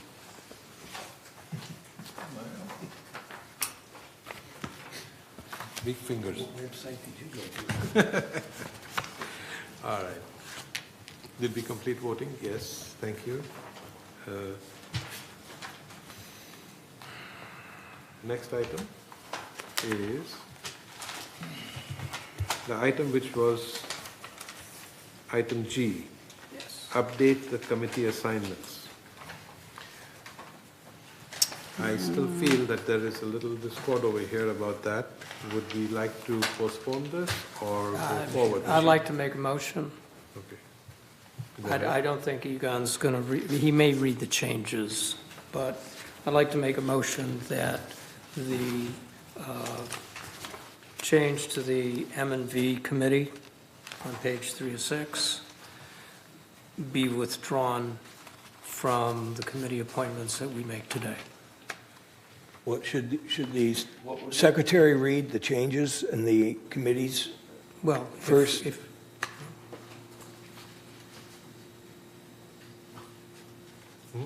Kush, Yeah. should the secretary read the changes in the committees? I would like that, but I also want to suggest that we postpone the committee assignment changes. I would like to second that motion. Yeah. No, Well, actually, there's a motion. Postpone it to when? Staff said, when I originally made to take this out of the agenda, staff said if we take it out of the agenda, then we can't make any of the committee appointments. And I said, well, therefore, if we want the rest of them to stand, when we get to that item, I will make a motion to remove the changes to the M&V committee when we get there. So we're here, so that's my motion, is to, everything else can stand as far as I'm concerned, but on the M&V committee, I would like that to be revisited at another time and no changes made today. That's my motion. So, just as a point of clarification, The whole thing. the chair is suggesting that we postpone the entire thing until the next meeting. And so if your motion is to not consider the changes in the M&V committee that are described in this document, then that's unneeded, since we're not going to vote on this. So Staff. Sorry, just, I was here for the conversation, but but it's just. yeah, there's a Energy Ad Hoc Committee on here and a Finance Ad Hoc Committee. If you guys would like to meet, you would need to approve the committee appointments today. So if you're holding off the committee appointments for the next meeting, you guys would not be able to have the Energy or Finance Ad Hoc Committee meetings meet. So, that was the FUBAR that we did, a mistake. So, what is the suggestion? It's just a discussion item. We're not making any motions. Just let's discuss this before we make any Can't suggestions. discuss before you So- have a motion. Do we have is there no motion? I put a pending? motion forward to Has it been proceed seconded? with the committee appointments, with the exception of removing the changes We hear in the you. M&V That's committee. his motion. I second it. So we have to have There you seconds, go. so we can have the discussion we're already having. Allison seconded it, now you can have a discussion. So we are here. That's what we're doing. So He's Martin was. just suggesting that we follow Yeah, up. my suggestion is for the secretary to read the resolution and the changes that are in committee, and that we proceed and then edit the whatever assignments that need to occur, and to complete this task. Okay. What is the next? Somebody else had a hand up. Gary? I would prefer that, since I have questions in a number of areas on this, that I'd like to see it all deferred except the two new committees, that we approve those so that they aren't dead in the water, and defer the rest of it. Do you want to make an amendment to the motion on the Yes. floor? Well, he said this was just discussion. Well, Yeah, so we are discussing. Anybody have any other? I would be, There's a motion on the floor. We're Right. discussing it. If you want to offer other ideas, you can either ask for a friendly amendment or you can propose for vote an amendment. I would ask if we could do a friendly amendment. Say that again?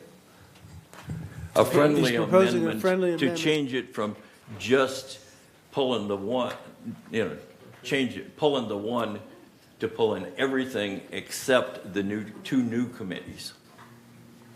Why? as a friendly, because I have made the motion and it's a friendly amendment, I would decline your amendment. If you Okay. want to make So it now you a can full- make, Then I now would- you can make a motion, a Right. sub-motion for an amendment. Go ahead. Now, I move to amend the motion that is on the floor to leave every committee as is for now, except for the addition of the two new committees. Second. Is there a second? Do you Discussion. second that? Yes, does it, things Yeah. need to be read into the... What you guys can do is go over each individual committee, which is what the other mutuals do, and review the changes that are made. And in, live at the meeting, you can revise the changes and say, no, I don't want so-and-so to be the alternate, or so forth, and make the changes here at the meeting, instead of holding the committee appointments off. Thank you. If I may though, I mean, this all began when the chair recognized that there were errors in the committee appointments that needed to be straightened out, and that therefore he was going to suggest that it be pulled off the agenda for today.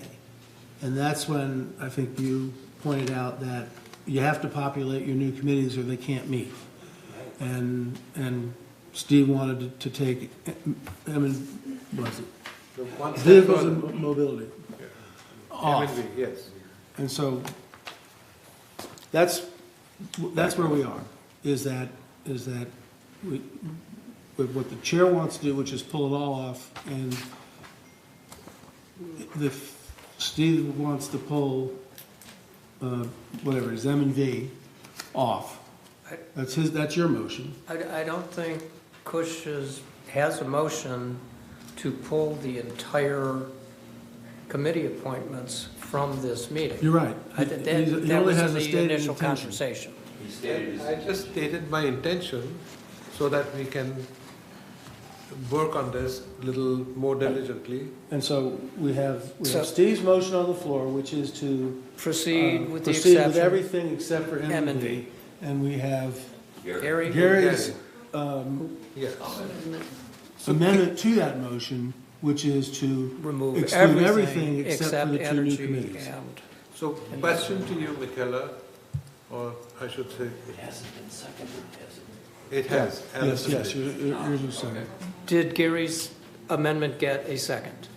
Allison, I guess. No, he seconded me. Steve's. Did anyone second I'll Gary's second amendment? Steve. Did anyone? Paul's second. Okay, hang on. You still need to add your revenue ad hoc committee as well. So that's going to be three committees. Oh, that wasn't even. That's in there. What a mess. I think it's Can we- called Finance Ad Hoc Committee, but it's meant to Can be. we just approve 2 committees instead of the whole 4 pages? I don't see why not. He just reads the red line. Correct. No, if we were to just talk about approving 2 committees right now, Finance. which is the energy and the revenue generating committee. We have motions on the floor. Right, so is there further discussion on? I'm just asking a question. Steve, can I please? No, that's what, all I'm saying is that we're in discussion right now, and you can Correct. do anything you want. Correct. So we have motions, more than one, but I am asking in the discussion section, instead of approving the whole 4 pages, can we approve only 2 committees or 3 of the whole? That's actually the motion that's on the floor, That's the motion. is to That's do my exactly what you just said. Correct. So that's what I'm asking. Can we just do that? Well, how can you act on a motion that you've requested to have canceled? You can't. Your motion should not count. Your motion should not count because he's requested that the thing be canceled. He did not, he did not make the request in the I meeting. canceled, but postponed. No, just he didn't say it out loud in the meeting at a time when it was appropriate to say it. Okay, let's So we not let- make it complicated. I'm Let's make I'm it trying to easy. make it simple. which Yeah, I is- understand. So we let's have- make make it we have simple for Steve's everybody. primary motion, we have subordinate motion to do basically what you want to do. If Steve wants to amend his motion, he could amend it so that way you guys are omitting the changes to the committee appointments, however, approving the Energy Ad Hoc Committee, Finance Ad Hoc Committee, and also adding Revenue Ad Hoc Committee. Point of order. Steve declined that amendment. That's why we're declined that voting amendment. on a subordinate amendment. Point of order.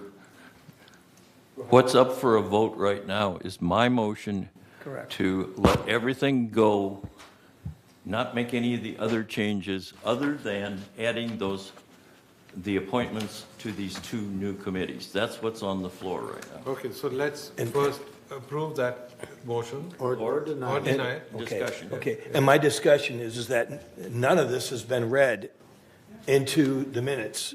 You haven't read the resolution. I know, but because we have a resolution that has nothing to do with the reading of the minutes. It has to do with removal of certain items. So that's a separate resolution. So we need to either approve his, or not. and then, in which case I But- don't read it, or if we deny his, then I read everything.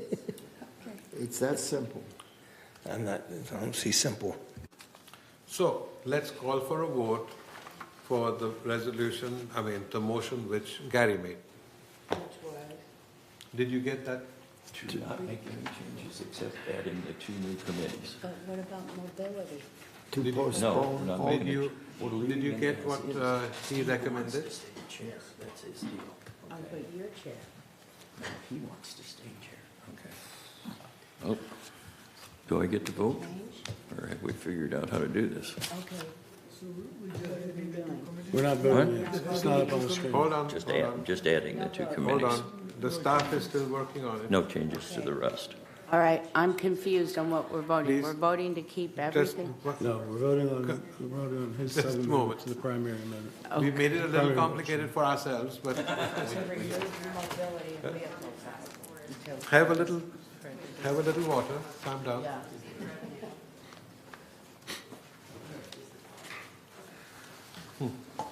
Are we okay? Sorry about that. Yes, thank you. We just needed some clarification. So could you, there were a few motions being thrown out. Could we get a confirmation on So the Gary motion? made a motion to hold off on all the other committees except for adding the Energy energy and finance finance ad hoc. and revenue generating. Point of order. There are is energy and Mr. finance Chairman? two separate? Hold on for a second. Mr. Chairman, Yes, sir.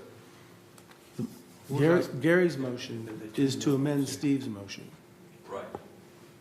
First is Steve, No, Gary's no, second. no, no, no. Gary's first. It's a motion to amend Steve's motion, but as he described. Correct. So that's what I'm saying. We do the amendment first, and then we do the main. Yes. Okay. So the amendment was to Substitute. to say it again. To remove all. It is, well, the motion is to substitute or amend Steve's original motion to leave all current assignments in place and only add the 2 new committees. 3. Yeah, that was No, but No. Leave the current. May I made the original amendment. May I Yeah. read so that everyone understands it?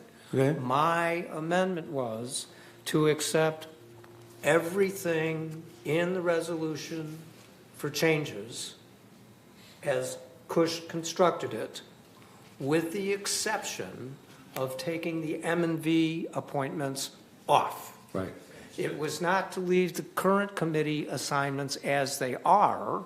It's to accept the changes that Cush has recommended with the exception of the M&V. So if his amendment is to extinguish all of the changes in all of the committees and only to retain the 2 or 3, now I'm confused, because there's an energy and a finance and a revenue, So whatever the case that's may the be. problem. That's a different thing altogether. I want to make sure that everybody understands that, because We what was did. just said was not representative of my original amendment. Right. So what you wanted was, to paraphrase, to keep the M&V and not change it. Correct. What Gary is saying is to leave everything and only add, that means we keep the MNV, the MNC, the finance, just leave everything the way it was and only add energy, finance and audit, or whatever it's called. Finance ad hoc. That's his Yeah, amendment. yes, that is what Gary was suggesting. And Cancel, yes, so cancel. I think that is a much better deal because it will keep MNB the way it is. All right? I have a question, Right. Mr. President. Yes, sir. You made a list of recommendations to changes for committees Correct. for today. Are you now withdrawing Yes. Yes, your I've been saying this changes for 2 hours. Yes. to all the other committees. Yes. Yes, Okay, well, that's what I've been saying for the last 2 hours, since 9:30. He made that statement. I wish he- we had a parliamentarian. He made that statement at the introduction to the meeting when he said that he was not satisfied with, or he wanted to Make have some more changes. time with the changes. Correct. And he recommended at that point not reading any of the appointments. But we have found out that we cannot create these two committees that we want if we do that. So therefore, the new suggestion is we ignore all the changes in the old, in the existing committees, and only add the two. Correct. And that'd be very simple, and I'd be happy to read those two. Thank you. Or three when we're talking about. Is that okay now, Steve? Do you understand? I have no idea. Yes, yeah, that's not a problem. And to clarify, to clarify, it's two committees. It's the Energy Ad Hoc Committee and the Finance Ad Hoc Committee, which is, we'll put in parentheses next to that title, Revenue.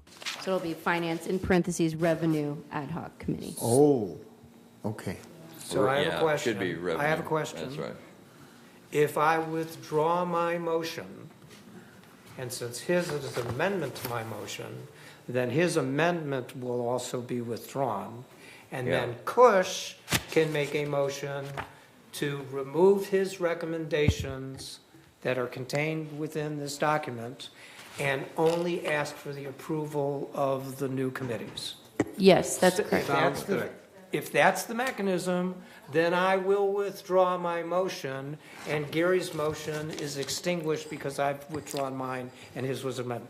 Would that be accurate, Mr. Cowan? I believe that is so. correct. Thank you. And So if I it- withdraw my amendment. Thank you, thank you, thank you. Now you can make your amendment. Sorry for the confusion and this waste of time. We haven't wasted time yet because you still have to make a motion. We You have still to. have to make a motion. Until now, whatever Yeah. we wasted, I apologize for that.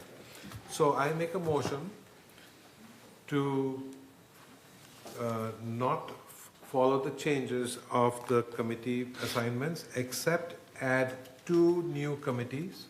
One is the Energy Ad Hoc Committee, and number two is the Finance Ad Hoc, or is that name correct? No, it is not correct. It'll be Finance, in parentheses next to it, Revenue Okay. Ad Hoc Committee. Okay, go ahead. So you got that? Okay. So that's my motion. I second the motion. Thank you. I appreciate it. I call the question. Well, he has to read the appointments. Oh. So, Okay. So, Energy Ad Hoc Committee, this is a new committee. Steve Leonard, Manohar Motwani, Gary Durst, Brad Reinhardt, and Allison Bach. The chairman has not been named. Good. Finance, brackets, Revenue Ad Hoc Committee. Allison Bach, Andy Ginocchio, and William Cowan. Chairman has not been designated. Thank you. Call the Oh. question. well, further resolved.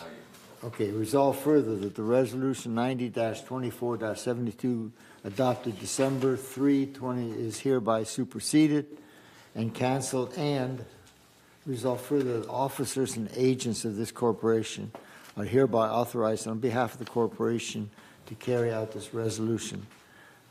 Approval of this resolution is requested. I have a question. First, second. Okay, Martin seconds. My question is, it says resolve further that the previous resolution is hereby suspended and canceled. Should it not say the previous resolution is hereby amended with the addition of these committees? Thank you, Steve. I just want to make sure that we're not canceling all the other committees, because Thank that's you, what was Steve. read. Okay. Good point. Okay, are we done with this? I have a comment. Please, the committees, when you meet your team, please assign the chair. Okay? Okay. With that, do we have to vote? screen. Okay, go ahead.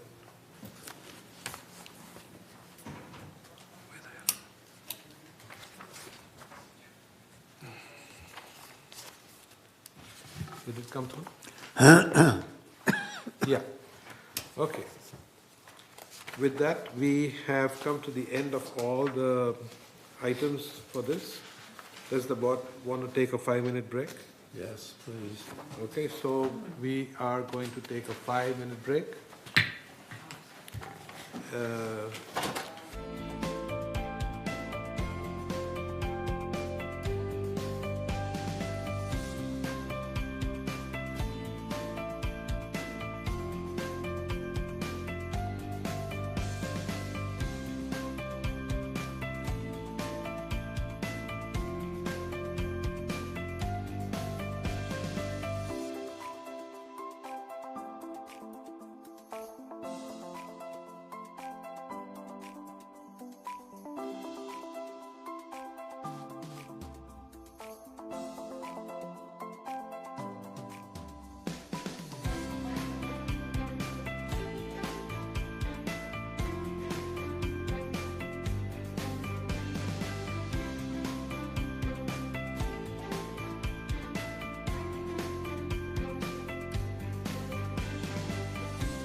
It's 11:30. Should I call the meeting back to order?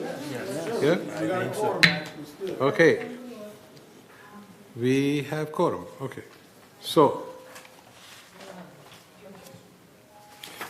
we are now at committee assignments or committee reports. Sorry. The first one is the report of the Finance Committee. Treasurer Corbin, are you ready? I am ready. Okay. Direction, eyes to the screen. Okay. This first slide, we have, this includes all revenues and expenses. By the way, these pages and categories don't change month to month, just the dollar amounts in them. So this includes all revenue and expenses for operating reserves and restricted funds through the reporting period of November 30, 2024. GRF had a net revenue of $2.9 million with a total revenue of $48.1 million and total expense of $45.1 million. GRF was better than budget by $446,000 with total expenses coming in lower than budget by $157,000. All right, next slide. This table displays the operating fund activities, which excludes non-operating revenues, expenses, and depreciation. This report shows a favorable variance of $364,000 through the reporting period, with expenses better than budget by $229,000, offset by non-assessment revenue worse than budget by $593,000. Next slide, please. All right, this slide shows our most significant operating fund variances by category, with green bars representing favorable variances to budget and orange bars representing unfavorable items. Overall, we had favorable variances in cable programming and franchise fee, which were favorable by $416,000 due to a lower rate increases for 2024 than we had planned for. The 2025 budget is flat. The variance is furthered by fewer subscribers to the pay channels, decreasing the programming cost. Excuse me for a minute. Thank you. All right, employee compensation and related items were favorable by $353,000, primarily in general services due to various open positions such as auto mechanics and mechanics helper and paving trade helper. Additionally, landscape had various open gardener and irrigation positions offset by outsourced gardener positions. Open positions remain throughout the organization and recruitment is in progress. A partial offset to the savings is found in recreation as events and operating hours return to pre-pandemic service levels, and the 2025 budget was adjusted to reflect this. Then we have the miscellaneous revenue that was favorable by $309,000, primarily due to electric charging station revenue as a result of an increase in the rates that took effect on September 2023.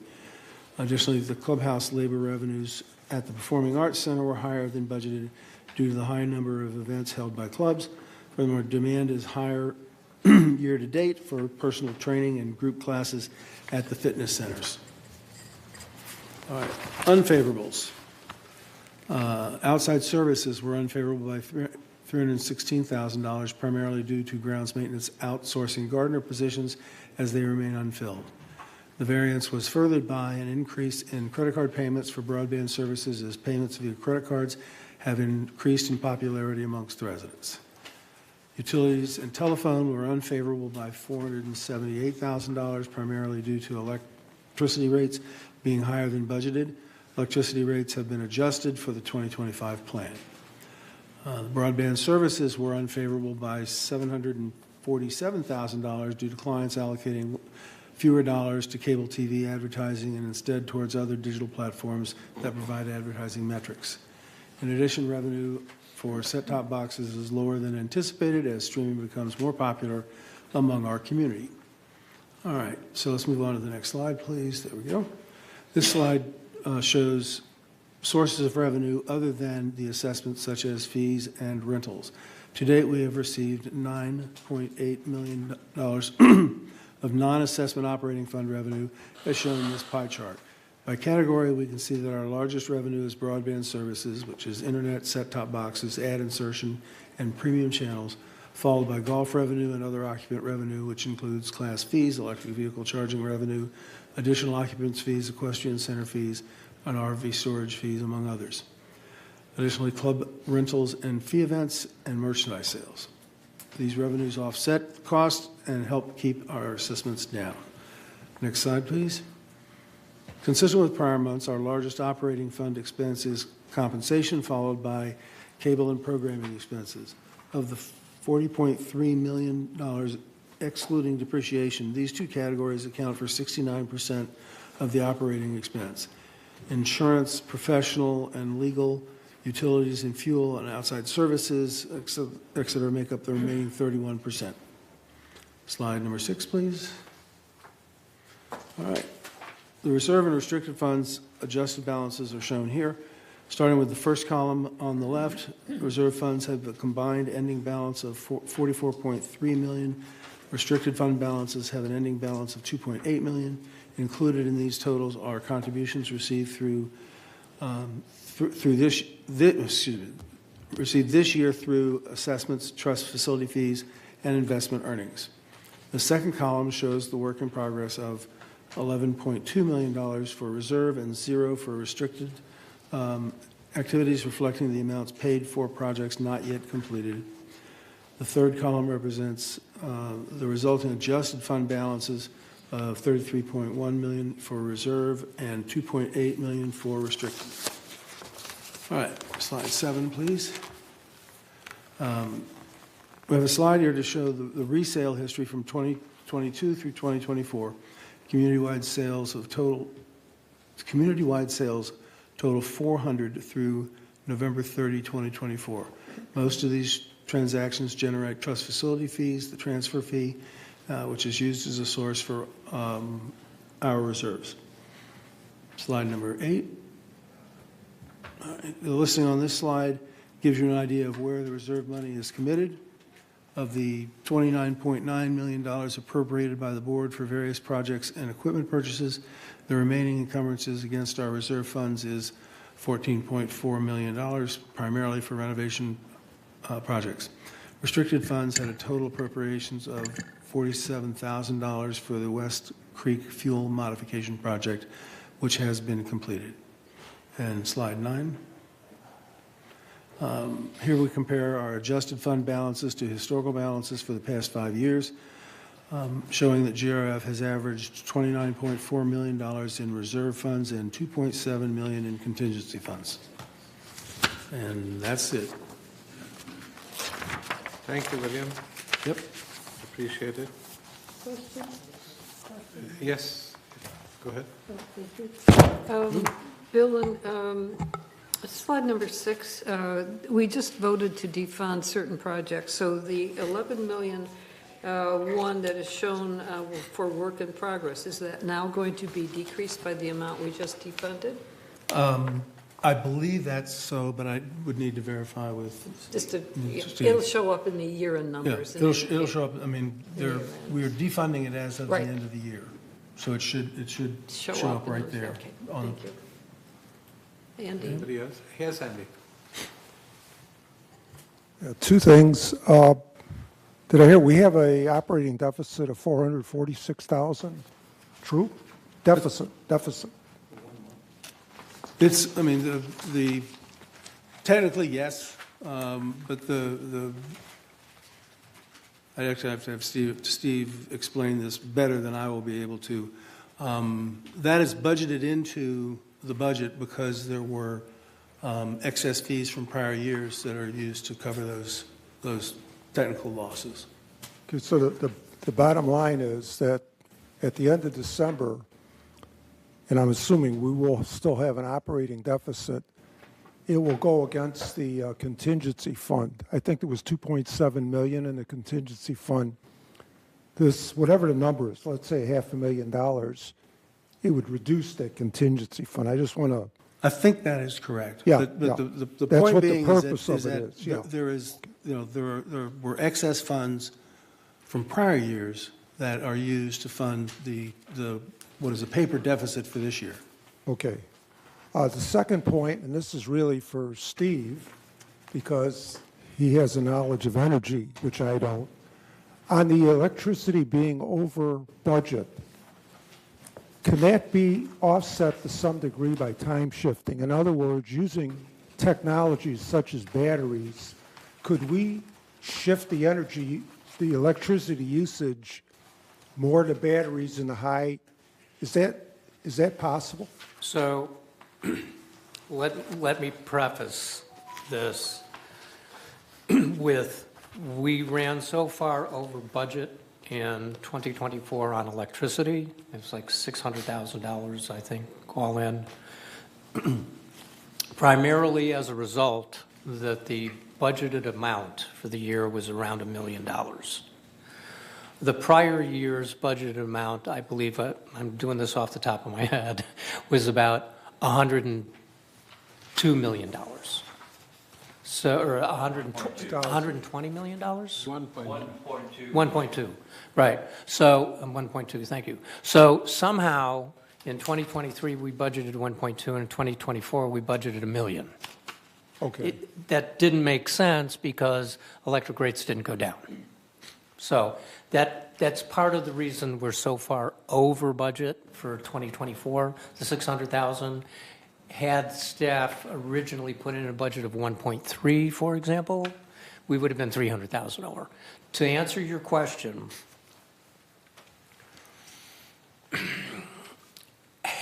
approximately half of our electricity expense is demand charges. So your bill is broken up into how many kilowatt hours you used and how much you paid per kilowatt hour depending on time of day. There's a little bit of difference there. And we're on commercial rates rather than residential rates. The other half of the bill is demand charges. And the demand charges are what is the greatest amount of electricity that you drew during the month, during off-peak hours, on-peak hours, and super peak hours during the summer. So that you take that bill and then you blend it and you say, oh, we're paying about 28.5 cents per kilowatt hour. But as you point out, when you have half of the bill being demand charges, you go, well, if we could eliminate half of that half, right, we could reduce our electricity costs by 25%. Batteries would help you do that because you can charge the batteries at night when the rates are the cheapest and then put them into effect between 4 o'clock in the afternoon and 9 o'clock at night, which is the highest amount of demand. Batteries are expensive. Batteries are also prone to fire because they're primarily lithium ion. So there is a concern which could increase your insurance costs. And the first thing you always want to do in any energy planning is say, where can I reduce my demand first? If you have incandescent light bulbs in the ceiling, change them out to LED, you'll cut your demand by 70%, just using a number. In our cases, in clubhouses, they're open all the time. So you're not going to close the clubhouses between 4 and 9 to try to save some money on the electricity. There are other places, however, like this building, where table tennis is up there from 4 to 9 every day, all the time, even on the weekends, which actually increases our bill. So the answer is yes, you can use batteries. It will increase the cost to affect that. Sure. The people that I have spoken with basically have said, if you put aside the money that you would spend on the batteries and not worry about the demand charges to start with and build your solar PV array to maximize your production as far as the number of kilowatt hours per year, you'll get your bill down. Okay. You can use a combination of both, but it becomes much more complex, much more costly, and much more to maintain on a reserve item basis. Well, it sounds like something for the new Energy Committee to look at. Thank you. You're welcome. Thank you. Thank you. Okay, moving on. Next is the Community Activities Committee. that would be me. So the last meeting was December 12th, 2024. Many items were reported, mainly the village tree lighting in December at Clubhouse 1. The Monday movies will be on hold due to the PSC going through a renovation of the sound system. Coming up in the village is the Village Bazaar on January 25th. There are some new classes coming up, like the Latin line dancing and the Polynesian hula and a lot more stuff. Next meeting of the Community Activities Committee is on January 9th, 2025. Next is also landscape. It's in 2 days, right? Correct. Correct. You're absolutely right. After that is landscape, and that's me also. So landscape committee was held on December 11th, 2024 at 1:30 in the boardroom. We had a field trip on that day, woohoo, which was good, to go to Gate 14 and review a mini eucalyptus forest over there. If you haven't been there, ask somebody, they will show you where it is. It was requested to trim them. The committee has decided to add these trees to the regular trim cycle. A new walking path was requested through the landscape of the Clubhouse 5. Unfortunately, it was denied. Next meeting is scheduled for February 12th, 2025 at 1:30 p.m. in the boardroom. Thank you. After that is the report of the Maintenance and Construction Committee. Director Reinhardt is not here, so I don't think so. Who's the other GRF person on that? Who's on that committee? I am. Would you have any idea what you guys did? Since it was No. not communicated to him. Yeah, no, we had just kind of get up to speed because it was Director Reinhardt's first meeting. And our next meeting will be on February the 12th. Okay? Thank you. Okay, next item is Media and Communications Committee. The Director Bach, do you have any information? A whole new world. We're meeting on the 24th. Last meeting was in October with people no longer here. So we'll see what happens. So Okay. you will find out next Very well. month. Yeah. The other thing is that they have changed the name from Media and Communications to Just Communications. Yes. Which is a good idea too. Yes, it is. Yeah. Media belongs elsewhere. Okay. Next one, report of the broadband ad hoc Director Rosa. Do you have any information? Just that our last closed committee meeting, it was November 18th, and been in contact a lot with the broadband department. Next meeting is to be determined. I can say that it's been publicized that we are in negotiation, and that I don't know if you saw this day or if you saw Let's Talk Tech with Debbie Dotson. But yeah, there's a negotiation going on. But so yeah, we're excited about going forth with when next meeting is held, probably near the end of this month. Wonderful. Are you done? I am done. Thank you. Report of the Mobility and Vehicles Committee, Director Stephen Leonard. We have not met since, was it December, I believe? November 6th. We're scheduled to meet again this coming February. So there's nothing really to report from the committee level. However, I will say that, as I mentioned earlier, I've put City Manager Chris Macon into contact with our M&V Department Director Robert Carroll to try to work on some improvements in the transportation to the benefit of both the city and the residents here, offset some of our $1.75 million transportation budget. And I've also been taking my own deep dive into the recent vehicle purchases over the last couple of years and the conformance to our policy that was passed in 2022. And I will be bringing that up in the committee meeting next time around, and it will be in the agenda. So, thank you. Okay, next would be the Security and Community Access Committee. Director Faulkner. Yeah, so the committee has not met this year. We're going to meet on February the 26th. If you have, I plan to put on a couple of new items up for discussion on that. If you have anything of real interest that you would like to bring up at that meeting or would like to have on the agenda, please let me know. Thank you. Thank you. Report of the Laguna Woods Village traffic hearing. Director Durst, do you have anything to tell us? The last meeting was held The on meeting November for 20th. December was canceled or postponed because they only had 2 cases and because it being the holidays. So the next meeting is scheduled for the 15th.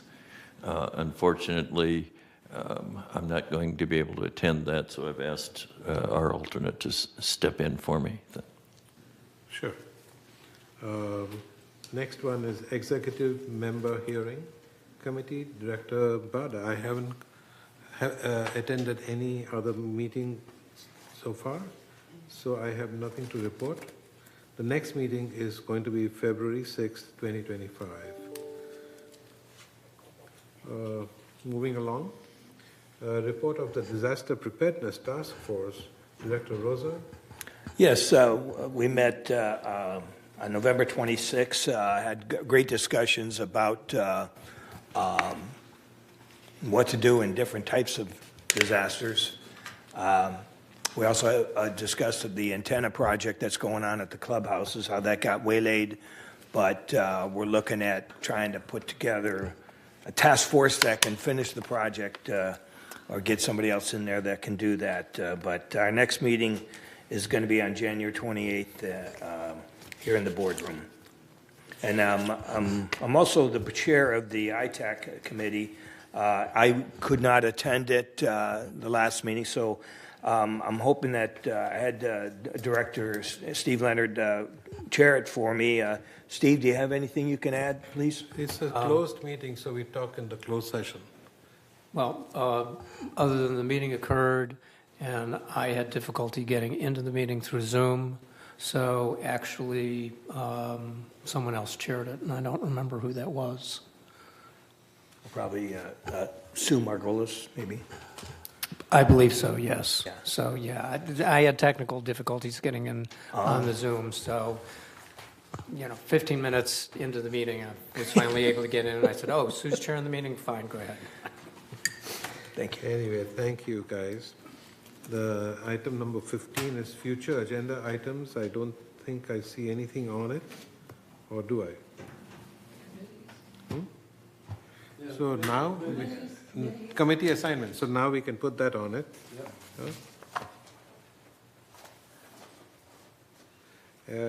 Got it. All right. So finally, we come to the director comments. I'll start over there with Andy.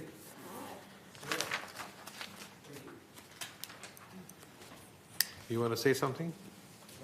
Okay. Next, Manny.